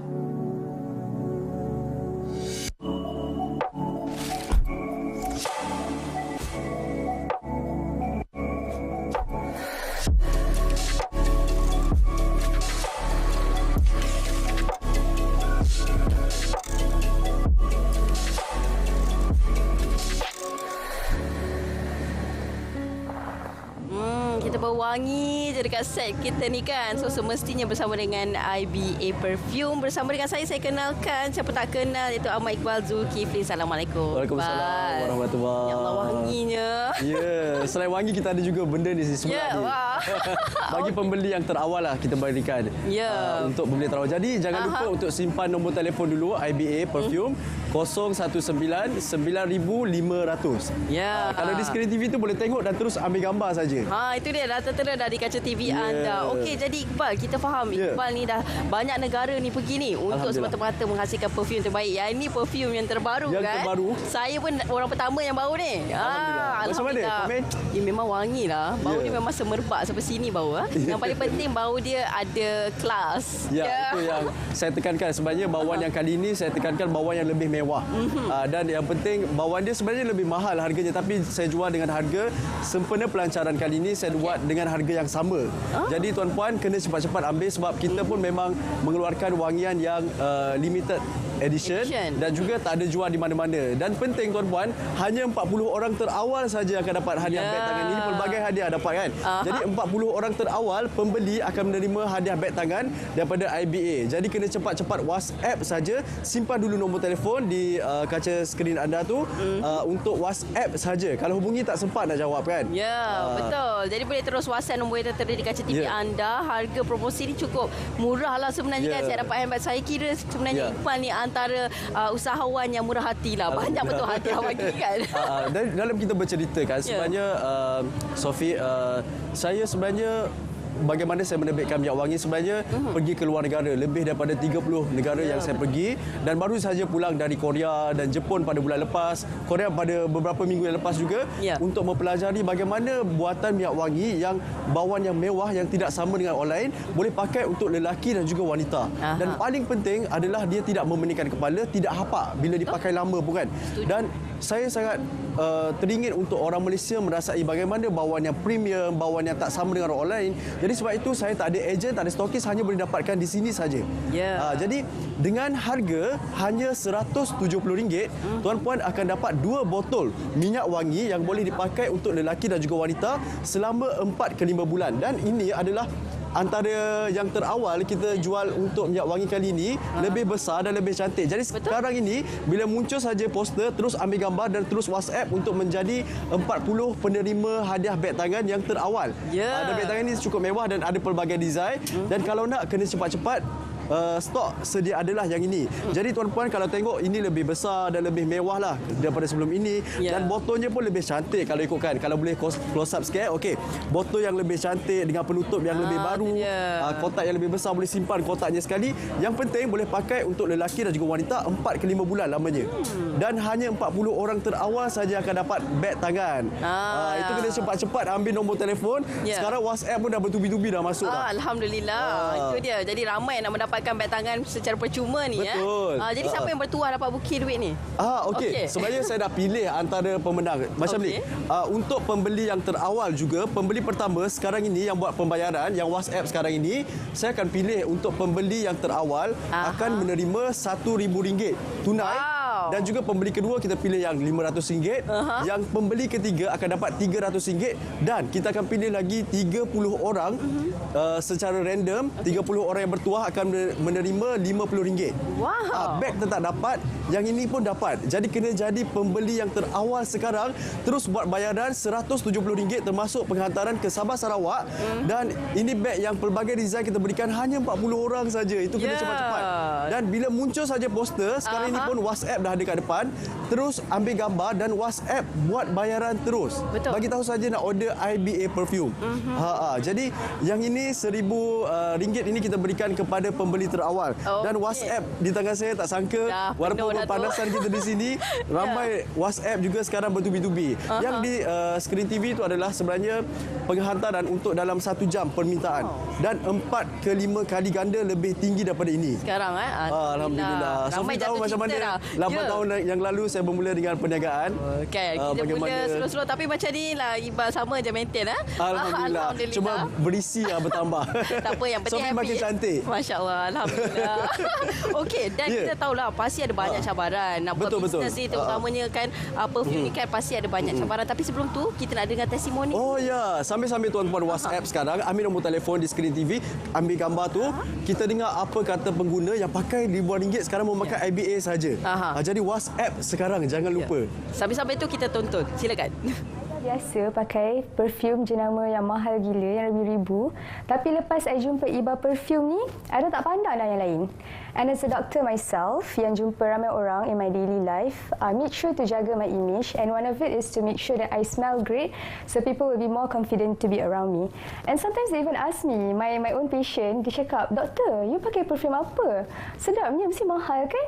I cakap, tak adalah, I pakai Iba perfume je. And then sometimes kita penat kerja kan, biasa balik rumah dah busuk-busuk kan, tapi bila pakai Iba ni, balik rumah pun still wangi, I basuh baju pun still wangi. I tak reti nak explain macam mana bau dia ni. Bau dia memang sangat premium. Sometimes I pakai yang lelaki punya juga. Tapi korang memang kena try. Sebab bau dia ni susah nak describe and tak tahu kat mana nak cari bau yang premium macam ni. Baik, itu dia testimoni daripada doktor yang menggunakan. Doktor ni sebenarnya dia pergi banyak negara juga dan saya kagum dengan doktor ni yang merupakan seorang pengumpul juga minyak wangi. Saya pun mengumpul lebih daripada 200 jenama minyak wangi dan saya pergi ke banyak negara lah, ke Jepun, ke Shanghai, ke Dubai, ke Brunei, Singapura, Indonesia, ke Thailand. Banyak negara yang saya pergi. Setiap bulan kadang-kadang 4 kali negara saya pergi untuk belajar bagaimana pembuatan minyak wangi ni bukan senang. Dan saya belajar sendiri melawati bagaimana di Shanghai kilang-kilang yang sangat besar, ke Dubai merupakan tempat yang sangat mewah yang memperkenalkan minyak wangi yang berbeza dengan yang lain, dan bagaimana saya sebenarnya kekal selama 8 tahun bersiaran di TV dan di RTM juga. Saya suka bagi hadiah. Dan saya, sejujurnya tuan-puan, saya pernah mengalami kerugian yang agak besar ketika saya memberikan hadiah semua orang pembeli. Tapi sekarang ini saya kena bagi 40. Itu pun kadang-kadang saya bagi lebih. Kurang tak pernah, lebih saya bagi. Tak sampai hati. Tapi kena cepat-cepat. Dan ini RM170 tu, tuan-puan beli 2 botol minyak wangi ni boleh pakai 4 ke 5 bulan. Jadi bila muncul saja poster sekarang ini, terus ambil gambar dan WhatsApp saja. Okey, sekarang ini dah muncul poster, terus ambil gambar. Kita ada beberapa saat saja lagi untuk WhatsApp saja. Jangan hubungi. WhatsApp di nombor sangat senang, 019-9500 untuk menjadi 40 orang terawal. Sementara muncul poster ini, cepat-cepat ambil gambar poster dan WhatsApp.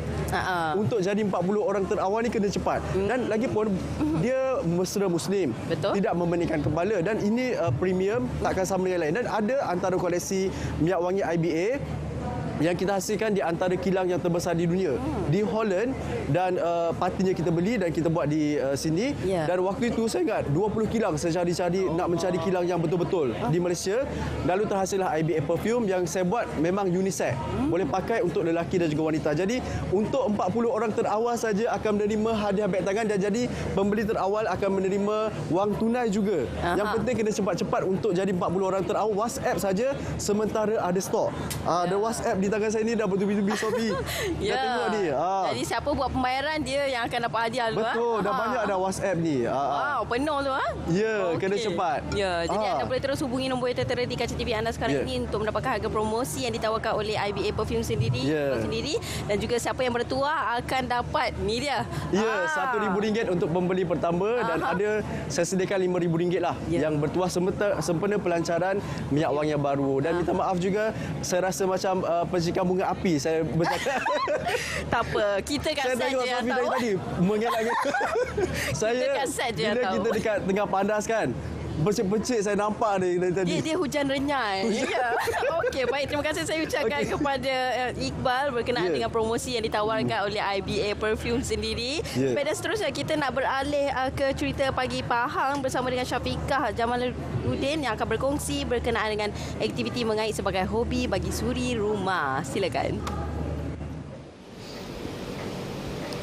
Baik, terima kasih. Cerita Pagi dari Pahang hari ini saya bawakan kepada anda tentang keunikan mengait dari baluk Kuantan. Kalau orang pergi baluk, dia pergi pantai. Tapi untuk hari ini, cerita tentang mengait ini, dia memberi peluang kepada suri rumah untuk mengisi masa lapang untuk menghasilkan pelbagai rekaan kreatif. Suri rumah yang saya maksudkan ialah Kak Maizita Mustafa. Assalamualaikum. Salam. Sihat hari ini? Sihat. Alhamdulillah. Okey. Baik Kak, nak tahulah suri rumah ni sebenarnya dia memang sangat kreatif. Bukan setakat mengait saja. Tapi Kak Maizita pilih untuk mengait. Apa tu?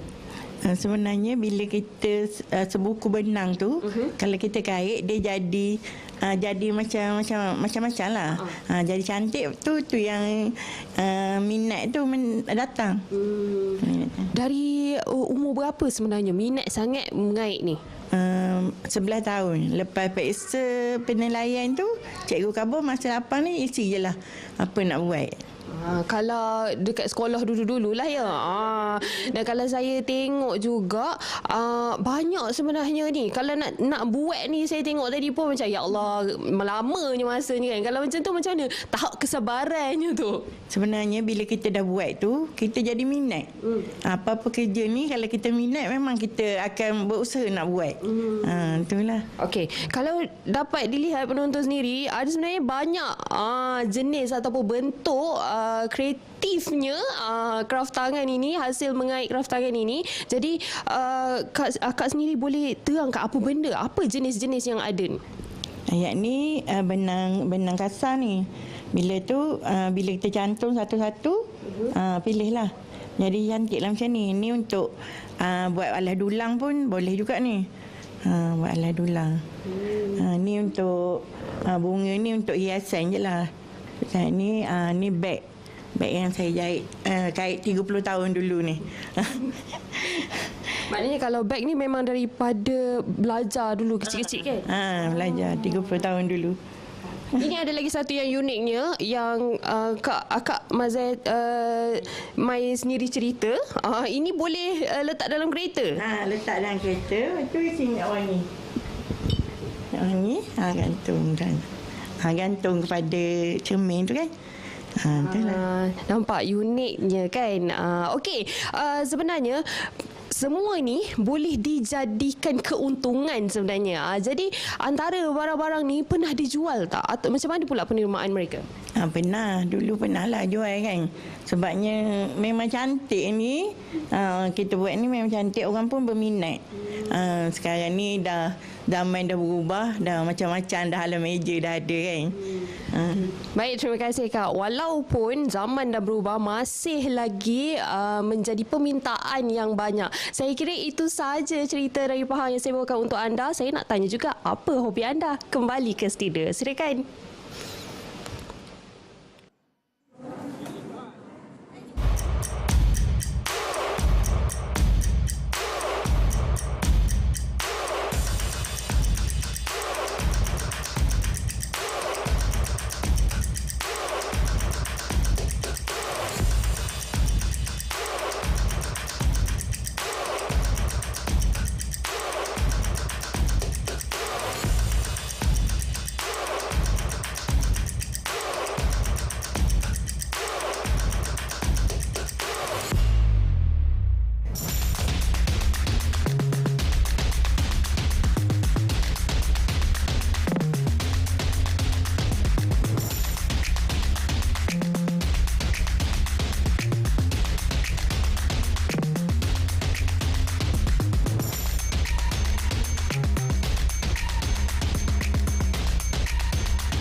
Kembali ke Selamat Pagi Malaysia di Karnival Usahawan Desa di Anchong Floria Putrajaya. Dan sekarang saya akan kongsikan kepada anda semua wakaf, The Power of Giving. Hari ini saya sangat berbesar hati. Sekali lagi saya bersama dengan Ustaz Bukhari Safian, iaitu penolong pengarah Majlis Agama Islam Negeri Sembilan, untuk kita bercakap mengenai apakah kebaikan wakaf dan terutamanya pada hari ini, pada hari Jumaat. Selamat datang ke Selamat Pagi Malaysia, Ustaz. Mungkin Ustaz, The Power of Giving, wakaf itu antara perkara yang kita nak tekankan dalam Selamat Pagi Malaysia pada hari ini. Perspektif Ustaz, the power of giving daripada wakaf itu sendiri bagaimana? Alhamdulillah.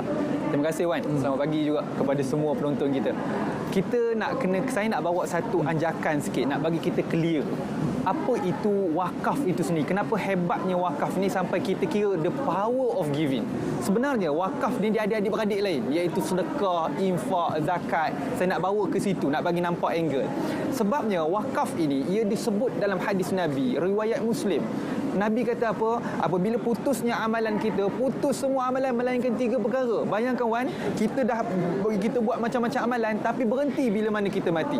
Tapi Nabi bagi syarat, ada 3 perkara saja yang menjalankan pahala kita sekalipun kita mati. Yang pertama Nabi letak iaitu sedekahun jariyah. Ulama bincang apakah yang dimaksudkan tentang sedekahun jariyah ini. Antaranya Imam An-Nawawi ketika mana mensyarahkan hadis ni, yang dimaksudkan oleh Nabi, kata Imam Nawawi, ialah wakaf itu sendiri. Maksudnya wakaf ini jika diguna dengan sebaik mungkin, bukan sekadar pahala sahaja boleh berjalan dengan baik, berjalan sehingga selepas mati, tetapi memangkin ekonomi ummah. Sebabnya ia terbukti di mana di negara Turki, di mana di negara Mesir, iaitu Mesir kita bagi contoh Universiti Al-Azhar, Turki kita ada hospital wakaf, ada sekolah wakaf, membantu masyarakat, membantu komuniti. Sebab wakaf ini dia tak sama dengan zakat. Zakat pergi 8 golongan asnaf. Sedekah, kalau kita sedekah kepada masjid, dia umum boleh pakai. Tapi bezanya dia adalah mati saja terhenti. Itu hebatnya kalau jika memahami wakaf itu sendiri. Ustaz, wakaf itu kalau kita lihat kan, macam tadi Ustaz kata dia berbeza dengan sedekah dan sebagainya. Berapa nilai ataupun sebesar mana wakaf itu kita boleh consider sebagai wakaf, Ustaz? Ustaz sebut ada wakaf hospital, wakaf tanah. Jadi kalau orang biasa nak wakaf sebesar itu tak mampu. Ya, betul. Ustaz. Itu sebab Muzakarah Fatwa ataupun di seluruh negeri di Malaysia telah memfatwakan bahawasanya wakaf ini boleh menggunakan wang tunai. Kalau dulu kita ke belakang, zaman-zaman dulu, zaman Malaysia yang lama dulu, wakaf ini terkenal dengan wakaf kubur, wakaf masjid, wakaf tanah. Itu biasa sebab orang yang ada harta dia boleh berwakaf. Tapi bayangkan hari ini kalau kita pun tanah pun tak ada. Saya lah rumah, nak wakaf rumah, kita pun nak rumah kita juga. So kita tak ada. Kan? Jadi keluarnya fatwa yang baru di mana Muzakarah Fatwa mengatakan apa? Wakaf tunai walaupun RM1 sekalipun, 50 sen sekalipun dikira wakaf. Sebab wakaf tunai itu akan dijadikan oleh aset oleh pemegang amanah. Di Negeri Sembilan, pemegang amanahnya adalah Majlis Agama Islam Negeri Sembilan. Itu sebab kita dah buat kempen macam-macam. Potongan gajinya boleh secara tetap, tak kira negeri mana pun, tapi khusus untuk rakyat Negeri Sembilan boleh buat secara potongan gaji tetap tiap-tiap bulan. Kita boleh buat juga wakaf secara auto debit. Maksudnya mungkin orang tak nak appear dalam slip gaji, maklumlah kan Wan, macam-macam cabaran hari ini kan. So nak buat secara auto debit tiap-tiap bulan tak ada masalah. Sampai setara tu Negeri Sembilan kita tawarkan serendah RM1 boleh wakaf am. Wakaf tunai lah dengan Negeri Sembilan. Macam mana cara nanti kita bincang. Adakah ia perlu menggunakan perantara, Ustaz? Kalau sedekah, kita boleh sedekah begitu sahaja secara direct. Adakah wakaf ini perlu perantara seperti MAINS? Ya, wakaf ini kita nak kena clear. Wakaf jika tak buat pewakafan yang sempurna, maksudnya apa? Kita wakaf mulut saja. Macam orang dulu wakaf mulut. Tanah ni, Yan, contoh. Ni Mina, ni tanah ni untuk masjid. Tak daftar dengan mana-mana pihak berautoriti. Wan kena tahu, sidang penonton kena tahu, wakaf ini pemegang tunggalnya adalah Majlis Agama Islam Negeri. Kalau di Negeri Sembilan, Majlis Agama Islam Negeri Sembilan, pemegang amanahnya. Dialah pemegang amanah semua barang-barang wakaf ni. Tak kiralah wakaf tunai ke wakaf RM1, dia pemegang amanah untuk dijadikan aset. Jadi pihak berautoriti sahaja yang boleh melayakkan untuk menjadi sebagai pemegang amanah. Sebab kita nak elakkan, sebab hari ini berlaku juga berkaitan dengan pusaka. Masuk sikitlah berkaitan dengan pusaka. Hari ini cucu, anak mungkin faham. Ayah kata yang itu tanah untuk wakaf masjid. Turun kepada anak, okey mungkin boleh faham. Tapi cucu mungkin tak faham. Sebab tengok dalam geran, ayah kita, ini tanah ayah kita, tanah atuk kita. Apa? Kena faraid ni. Sebab tak didaftarkan dengan Majlis Agama Islam. Rugilah akhirnya. Masjid kena runtuh, sekolah kena runtuh. Ini saya tak cakap mana-mana negeri lah. Sebabnya ada kesan sehingga hari ini tak wakaf secara sempurna, tak wakaf dengan pihak berautoriti. Akhirnya wakaf itu tidak berpanjangan. Akhirnya masjid yang dibina oleh berapa keturunan terpaksa diruntuhkan. Jadi cara-cara untuk berwakaf bersama dengan Majlis Agama Islam Negeri Sembilan bagaimana? Baik. Wan, sebelum kita nak pergi bagaimana, saya nak bagi tahu sikit lah. Okay, wakaf ini apa dia? Tadi dah cerita umum. Saya nak tekankan lagi sekali. Wakaf ini kita tahan harta kita hanya semata-mata untuk kita abdikan diri kepada Allah. Sedekah, ya betul, kita bagi terus. Zakat, kita bagi terus. Tapi wakaf ini kita tahan harta kita tersebut. Wakaf tunai, kita tahan, jadikan aset. Itu wakaf. So, bagaimana nak berwakaf dengan Majlis Agama Islam Negeri Sembilan khususnya? Kita Negeri Sembilan, kita ada wakaf am dengan wakaf khas. Wakaf am ni, Wan bagi saya duit, saya pemegang amanah, Majlis Agama sebagai pemegang amanah, kita susun kepada 4 sektor. Pendidikan, kesihatan, sosioekonomi, pengembangan harta. 4 tu kita pergi. 25% masing-masing 4 sektor tu. Kita dah bagi sekolah, bantuan sekolah, kita bagi bantuan dekat hospital iaitu mesin ultrasound, bagi katil, bagi mesin oksigen. Di Negeri Sembilan kita cerita ni. Sosioekonomi kita baiki masjid, surau, tukar kapek. Itu antara-antara benda-benda. Itu wakaf khas, wakaf am. Manakala wakaf khas lagi satu, by project. Di Negeri Sembilan saya nak bagi tahu kita ada 2 projek hari ini, pagi ni yang cantik suasana hari ini. Saya nak cerita 2 je, iaitu kita ada Masjid Al-Isra' Tunku Besar Tampin, wakaf khas. Keduanya kita nak bina sekolah menengah Islam pertama di Negeri Sembilan bersumberkan wakaf. Kita nak ajak hari ini, hari Jumaat, hari yang mulia. Kita tengok pula TV hari ini, bawah ni ada nombor akaun, siap nombor telefon. Jom hubungi kami ataupun terus ke laman web kita www.mains.gov.my. Ada di bawah, tertera di bawah ini. Ataupun hubungi kita secara WhatsApp pun boleh. Boleh call direct pun boleh. 013-774-3662. Ada nombor di bawah ni. Hari Jumaat, jangan lepaskan peluang untuk kita berwakaf. Jadikan sebagai wakaf ini seperti mana janji Nabi, untuk pastikan pahala kita berterusan sekalipun kita mati. Baiklah Ustaz, kalau ada pendengar Selamat Pagi Malaysia ini kadang itu Ustaz bercerita tentang wakaf duit kan. Kalau ada harta macam tadi Ustaz. Okey, baik. Macam mana tu? Okay. Saya ada tanah, saya nak berwakaf di Negeri Sembilan. Lega saya bila jumpa orang-orang macam ni. Sebenarnya kalau saya ada tanah lah Ustaz. InsyaAllah. Amin. Okey. Amin. Wakaf kalau kita ada harta, yang pastinya wakaf itu mesti sempurna. Macam mana cara jadi cirinya? Harta tu mesti milik kita penuh. Itu secara umumnya. Tak boleh berhutang. Tak ada harta yang masih lagi dalam hutang, dalam bank ke tak. Itu tak boleh. Rumah dalam loan tak boleh lagi. Tak boleh lah macam tu. Sebab wakaf mesti milik kita penuh. So anggaplah wakaf dah habis, loan dah habis. So nak wakaf ke rumah, wakaf kereta, wakaf bangunan, wakaf tanah. Dengan Majlis Agama boleh pergi hubungi macam mana saya kata, mudah saja. Dia ada borang form sikit lah, sebab dia kena daftar, nak kena tukar borang 14A, tukar pindah bilik begitulah. Jadi mudah caranya, hubungi kami akan santuni tuan dan puan yang berhajat untuk berwakaf dengan Majlis Agama Islam Negeri Sembilan. Mudah saja, insya-Allah. Nombor telefon, website semua ada di kaca TV anda. Ustaz, ada kita berbaki 1 minit lagi Ustaz untuk kita mengajak penonton Selamat Pagi Malaysia berwakaf bersama dengan Majlis Agama Islam Negeri Sembilan. Saya sekali lagi saya seru kepada kita semua yang ada dalam ni cantik hari ini untuk kita berwakaf bersama dengan pihak berautoriti. Saya bukan kata pihak lain tidak berautoriti, sebab kita macam-macam cerita. Kalau nak cerita hari ini masa tak cukup. Tadi saya nak seru dekat Negeri Sembilan, pihak berautoriti berwakaf ni adalah Majlis Agama Islam Negeri Sembilan. Ingat, wakaf ni kita tak ambil kos pengurusan pun, sebab wakaf ni solid milik tuan-puan dan amanahnya akan kita jadikan kalau wakaf am kepada 4 sektor yang saya kemukakan. Hari Jumaat, hari yang mulia, hari penghulu segala hari, jom berwakaf hari ini. Bukan sekadar derma, bukan sekadar bayar zakat hari ini, berwakaf juga. Kerana wakaf ini instrumen yang datangnya daripada Nabi SAW. Hidupkan sunnah pada hari Jumaat, insya-Allah melalui wakaf bersama Majlis Agama Islam Negeri Sembilan, insya-Allah. Dia the power of giving. The power of wakaf. Terima kasih banyak-banyak kepada Ustaz Bukhari Safian, iaitu penolong pengarah Majlis Agama Islam Negeri Sembilan dalam kita membicarakan dan juga berkongsi tentang kebaikan wakaf itu sendiri. Jadi segala detailsnya ada di kaca TV anda boleh berwakaf bersama dengan Maiz. Terima kasih banyak-banyak Ustaz. Baiklah, kita berehat seketika, kita kembali selepas ini dalam Selamat Pagi Malaysia. Mencari produk usahawan desa? Jom bersama-sama Selamat Pagi Malaysia pada 24, 25 dan 26 November 2023. Sempena dengan Karnival Usahawan Desa KUD at Putrajaya di Anjong, Floria, Putrajaya. Pelbagai pengisian kami sediakan untuk anda. Jumpa anda di sana.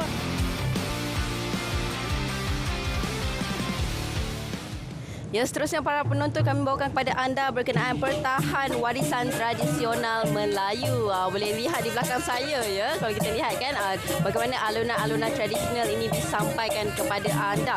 Baik, bersama dengan saya kenalkan iaitu Encik Abdul Aziz Abdul Rashid, merupakan pengerusi Koperasi Sahabat Gunung Tebu Terengganu Berhad, Kampung Kuala Kubang, Besut, Terengganu. Assalamualaikum Encik Aziz. Terima kasih. Okey. Ni bahaya ni ada muzik ni. Dia rasa macam nak bergerak pula. Ceritakan suasana pagi kita. Cuaca pun Alhamdulillah. Alhamdulillah. Okey, baik. Dan hari ini kita nak kongsi pada para penonton berkenaan dengan gendang yang berada di hadapan kita. Dan kita ada juga parang. Jadi kita mulakan dengan parang ni dululah ya. Okey, ada beberapa jenis ni. Kalau kita tengok cantik ukiran-ukirannya. Ya. Ya, siapa yang hasilkan parang? Okay. Terima kasih Sofia. Pertama, izinkan saya nak memperkenalkan diri dulu dan juga komuniti yang saya wakili lah. Saya pengurusi daripada Koperasi Sahabat Gunung Tebu Terengganu Berhad. Saya ingin mengucapkan banyak terima kasih lah. Pertamanya kepada KDW yang telah menjemput kami untuk menyertai Karnival Usahawan Desa yang berlangsung di Putrajaya ini lah, melalui program Desa Lestari, di mana kami adalah penerima geran pembangunan daripada kementerian ini. Kerana ini amat membantulah usaha kami mengembangkan lagi produk-produk yang ada dalam komuniti kami. Kemudian jangan lupa juga kepada Kementerian Tenaga Alam Sekitar dan juga Perubahan Iklim, yang mana di peringkat awal dulu mereka ini telah banyak membantu kami melalui frame membentuk komuniti kami melalui program CBAT. Program inilah yang telah mengembangkan input-input yang kita bawa ni lah, yang membawa dan menggunakan mengangkat produk komuniti. Jadi, okey, tadi Sofia tanya pasal golok pisau. Ya, betul. Sana dia panggil golok. Golok. Saya dah maklum. Golok ini dihasilkan oleh salah seorang ahli komuniti kami. Dihasilkan secara tradisional. Okey. Okey. Yang ini pula apa kelebihannya? Dia golok ini lebih kepada perhiasan sebenarnya. Tapi boleh digunakan tajam. Kalau hiris ni memang luka juga. Tapi seni binaan sarung dan hulunya ni lebih kepada perhiasan lah. Golok ni okey, saya dah cerita golok ni dihasilkan secara tradisional lah.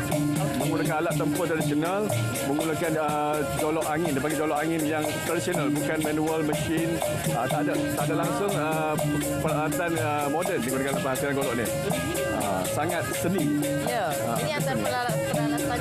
Ini tak ada kaitan dengan golok lah. Oh, tak ada. Okey. Jadi antara yang lain. Okey, ini antara bawakan kepada anda berkenaan dengan golok lah. Dan di hadapan kita ni, kita ada gendang ni kan, ada macam-macam jenis ni kan. Betul. Dan dibawakan juga persatuan Cik sendiri dia terima juga tempahan untuk menghasilkan gendang ni. Okey. Ini adalah satu produk istimewa tempat kami lah. Ya. Sebabnya pengusaha ni adalah pengusaha yang dikenali di peringkat nasional. Kalau Sofia ingat masa Sukan Commonwealth 98 dulu, ada 2 biji rebana gergasi di atas pentas. Rebana ini dihasilkan oleh tukang ini. Nama dia Husin Abdul Ghani. Dia lah ahli dalam komuniti kami. Jadi ini dipanggil rebana ubi. Oh, okey. Rebana ubi. Tapi dalam skala yang kecil lah. Dalam skala yang besar, yang betulnya sangat besar lah. Oh, betul. Besar. Tak boleh nak macam awak lah. Ini skala kecil. Tapi boleh digunakan sebagai alat muzik. Ini rebana ubi. Dia digunakan dengan kayu. Dia ada kayu pengetuk dia. Ini kayu pengetuk dia. Dia bukan guna tangan macam kompang. Bukan kompang Bukan kompang. Macam mana nak ketuk dia? Macam mana nak ketuk dia? Dia ada tempo dia lah.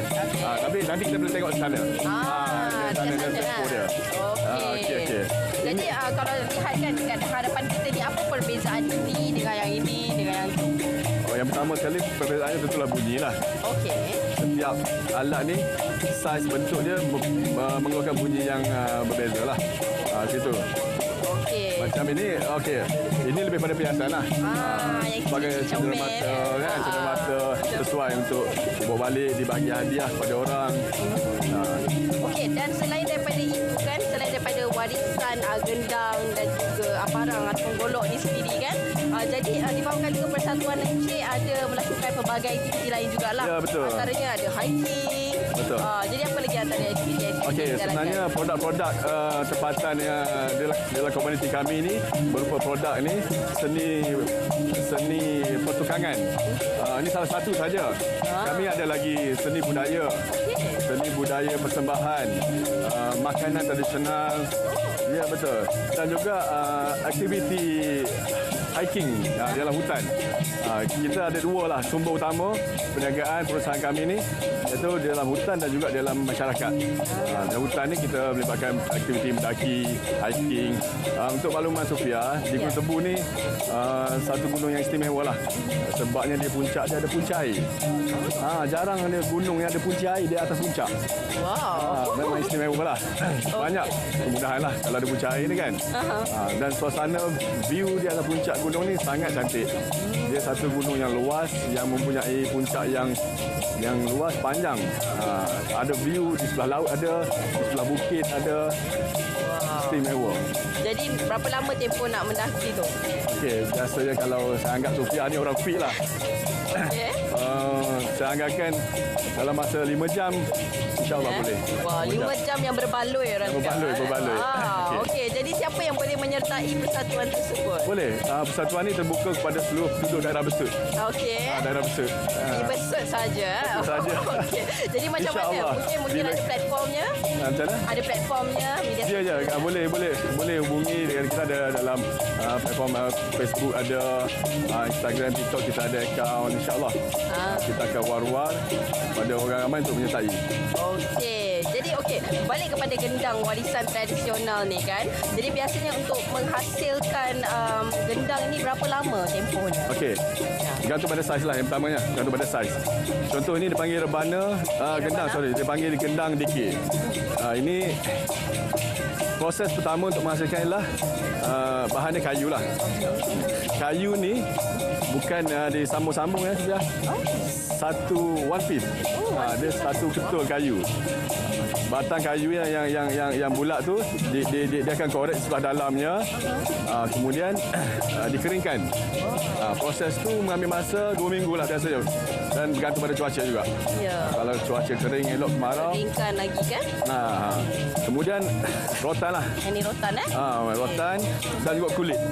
Kulit digunakan ni biasanya kulit lembu lah. Kulit lembu, kambing ataupun kerbau. Tapi kulit kambing jarang digunakan lah. Sebabnya tempat kami ni kulit kambing ni orang makan. Susah nak dapat orang makan. Okey, jadi itu dia penghasilannya agak cepat jugalah kalau dalam masa 2 minggu 2 minggu lah. Okey, jadi itu dia berkenaan dengan gendang warisan yang kami kongsikan kepada anda, bukan mudah ya. Apa yang penting adalah anak generasi muda pun sekarang ni kita lihat ramai juga yang suka berkenaan dengan barangan ataupun kalau kita lihat sebenarnya antara instrumen tradisional ni. Ya. Okey, baik, terima kasih saya ucapkan kepada tetamu saya Encik Abdul Aziz. Tapi sebelum tu Encik Abdul Aziz mungkin boleh kongsikan kepada para penonton khususnya yang berada di daerah di Besut untuk sama-sama menyertai pelbagai pengisian program yang akan dilaksanakan. Saya cuma berharap satulah, ini adalah warisan aset kita semua.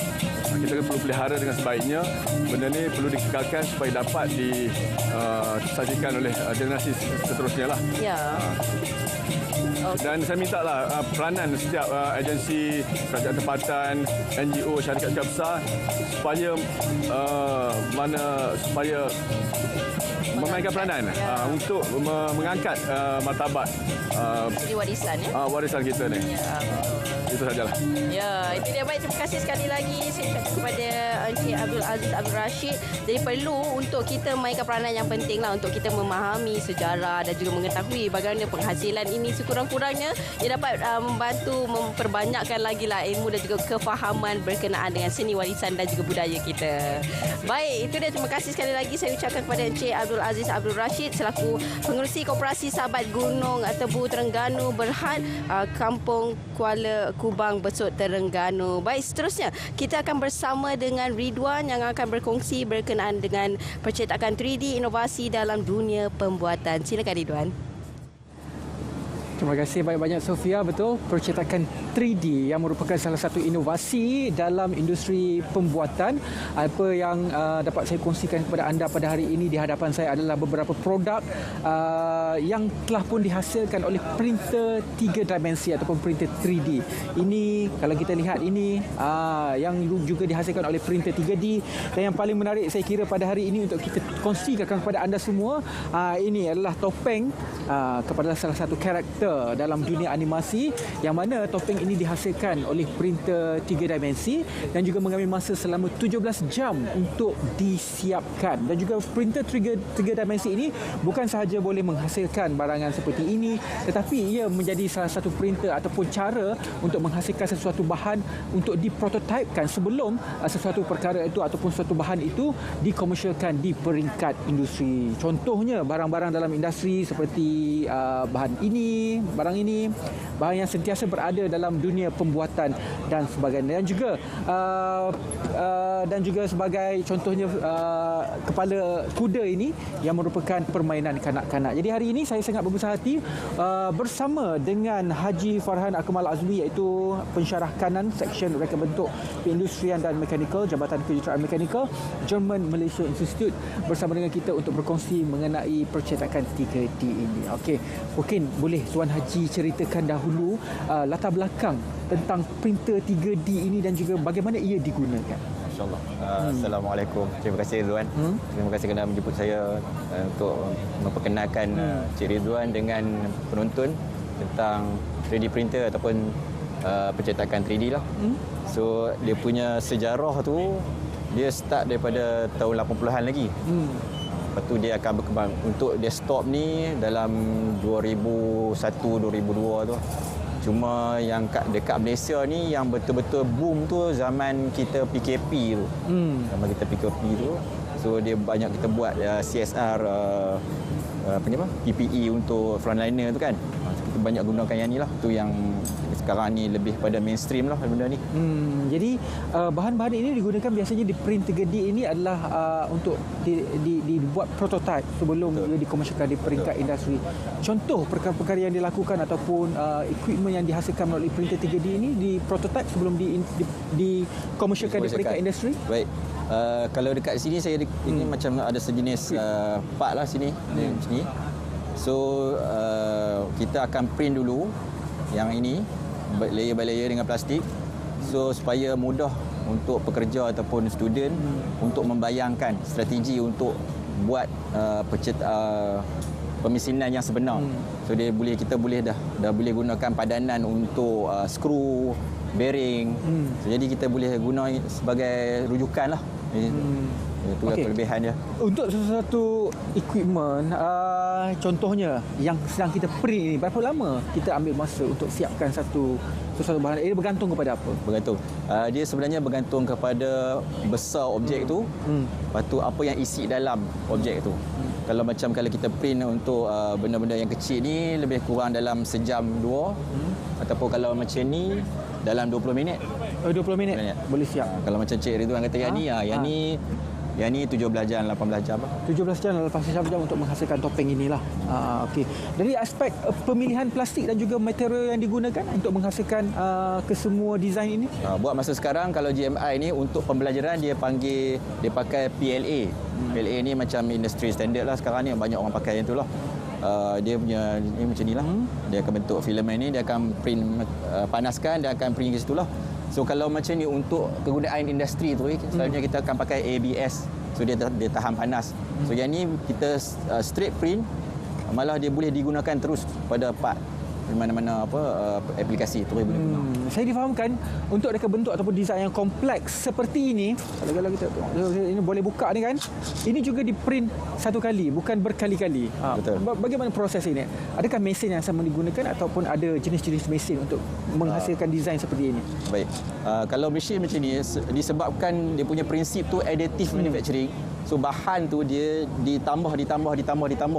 So apa saja yang linkage yang ada dekat sini, apa mekanisme ada dekat sini kan, dia akan cetak sekali pada masa tu juga. Sebab tu dia punya kelebihan tu lah. Sebab tu desain-desain kompleks, malah desain yang tak boleh untuk konvensional punya pemesinan konvensional pun dia tak boleh buat, tapi mesin boleh buat. Sebab dia penambahan tu lah. Okey. Jadi kalau kita lihat semua desain-desain yang telah pun dicetak oleh printer 3D ini menggunakan plastik lah. Seperti mana yang kita sedang lihat ini sedang dicetak. Jadi dari segi ketahanan kekuatan dia dengan resisten haba dan juga persekitaran bagaimana?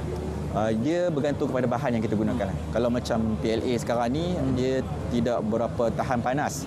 So kalau macam ABS tu dia tak tahan panas, so dia boleh guna untuk aplikasi tahan panas lah. Ataupun ada yang PP yang boleh tahan chemical. So dia boleh tahan. Dia bergantung kepada pemilihan bahan yang kita gunakan. Okey. Kalau dulu waktu PKP kita menghasilkan emas kan. Apa lagi barang-barang yang dihasilkan secara terus daripada printer 3D ini dan terus boleh dikomersialkan di peringkat industri? Selalunya kalau industri, kalau untuk IKS ni kita buat keychain, apa yang on the fly lah. Kita boleh print tu, customer tunggu 20 minit, 30 minit dia dah boleh dapat dah benda tu. Kalau macam industri macam ni lah, kalau macam ni kita boleh, kalau macam contohnya barangan tu dia tak dikeluarkan lagi. Kita boleh scan 3D scan, lepas tu kita boleh print terus daripada sini. So kita guna bahan yang betul dan boleh digunakan terus daripada ni. Dari segi jenis mesin pula bagaimana?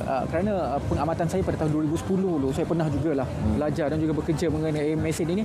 Ada yang besar, ada yang kecil. Betul. Dari segi kompleksitinya bagaimana dan saiz mesin itu pada masa sekarang? Sebenarnya dia yang ini adalah jenis FDM. So dia food production. Ada yang jenis yang besar industrial punya grade kan, yang boleh print besi sekalipun. Besi. So dia guna powder, dia tembak dengan laser. So prinsip yang sama, layer by layer. So dia yang tu yang digunakan untuk industri lah. Kalau printer 3D yang menggunakan besi tersebut, adakah barang yang dihasilkan itu ataupun desain yang dihasilkan itu boleh diteruskan terus digunakan untuk industri? Boleh. Bergantung kepada kadang-kadang dia boleh digunakan sebab dia punya accuracy ni lebih pada 90-80%. So dia sesuai lah untuk digunakan untuk dalam keadaan industri lah. Di jabatan di JMI, bagaimana mesin dan juga printer 3D ini digunakan terutamanya apabila kita bercakap mengenai pelajar-pelajar? Okey, daripada segi JMI ni, daripada site JMI, so student pelajar didedahkan dengan mesin ni seawal semester 2 lagi. Sehingga mereka punya final year project lah. So jadi daripada didedahkan dengan perkara 3D ni lah. Daripada dah tahu lah. Okey. Saya kira ini merupakan salah satu projek besar jugalah. Kalau satu topeng ini mengambil masa 17 jam untuk dihasilkan, part-part lain bagaimana? Saya percaya takkanlah buat topeng saja. Kita kena print satu-satu lah. Print satu-satu. So, tapi dekat JMI banyak mesin, so mudahlah sikit dia nak segregate tu lah. Okey, katakanlah dalam masa yang sama ada jugalah klien-klien daripada luar berminat untuk mendapatkan khidmat di JMI, terutamanya dari aspek reka bentuk ini. Bagaimana boleh hubungi dan juga apakah servis yang ditawarkan oleh JMI? Yes, sekarang ni JMI akan menawarkan intake untuk Januari, masih dibuka, dan kami ada 2 intake, Januari dan Julai. So kebanyakan kami punya courses tu adalah pada kemahiran lah, 100% kemahiran. Lepas tu dia ada asrama, ada pensyarah-pensyarah yang pengalaman. Okey. Dari segi kerjaya pula pencetakan 3D ini bagaimana? Ini lebih kepada orang yang buat prototyping. Prototyping lah lebih kepada penting. Sesuai juga untuk industrial design. mana-mana design sebab apa yang diperlukan prototype yang cepat dibuat. Kita boleh gunakan 3D printer ni lah. Okey, sepanjang pengamatan lah Tuan Haji, apakah design yang paling kompleks pernah dihasilkan oleh printer 3D ini? Kompleks yang pernah saya jumpa tu design yang lebih kepada organik punya design. Organik contohnya? Sebab contoh macam daun-daun, lepas tu kerangka coral tu, jadi ke arah macam tu lah. Dia kompleks kan. So dia banyak dia punya segi-segi tu, kebanyakannya konvensional, susah nak buat. So jadi guna 3D printer ni lebih senang lah kita nak buat tu sebab dia adding of material lah. Okey, mungkin sedikit kata-kata akhir daripada Tuan Haji untuk bercakap mengenai kebolehan 3D printer ni, terutamanya untuk usahawan-usahawan kita. Usahawan dah. Kepada IKS ya, 3D printer ni sebagai nilai tambah lah kepada dia punya ni, macam contoh macam printer kertas tu lah. Tambah tapi dalam keadaan 3D lah. Jadi boleh buat pelbagai jenis alatan-alatan boleh digunakan terus. Lepas tu senanglah untuk digunakan. Jadi ini antara beberapa, kalau anda lah usahawan untuk menghasilkan cenderahati, anda boleh menghasilkan cenderahati. Contohnya seperti ini. Ini adalah boleh print gambar juga. Boleh print gambar secara 3D. Jadi kalau kita nak bagi dekat customer kita ke klien kita ke sebagai cenderahati, ini adalah satu cenderahati yang cukup bermakna lah untuk kita semua. Selain daripada itu juga ada ini macam card holder. Jadi untuk usahawan boleh juga menggunakan mesin ini untuk menghasilkan card holder sebegini, selain daripada cenderahati-cenderahati yang kecil sebegini yang boleh dijadikan keychain dan sebagainya. Jadi terima kasih banyak-banyak kepada Tuan Haji Farhan Akmal Azmi, iaitu pensyarah kanan Seksyen Reka Bentuk Perindustrian dan Mekanikal, Jabatan Kejuruteraan Mekanikal German Malaysian Institute. Baiklah, kita berehat seketika sebelum kita mengakhiri Selamat Pagi Malaysia edisi khas di Karnival Usahawan Desa 2023 di Anjung Floria Putrajaya. Kita berehat seketika. Mencari produk usahawan desa? Jom bersama-sama Selamat Pagi Malaysia pada 24, 25 dan 26 November 2023 sempena dengan Karnival Usahawan Desa KUD at Putrajaya di Anjung Floria Putrajaya. Pelbagai pengisian kami sediakan untuk anda. Jumpa anda di sana.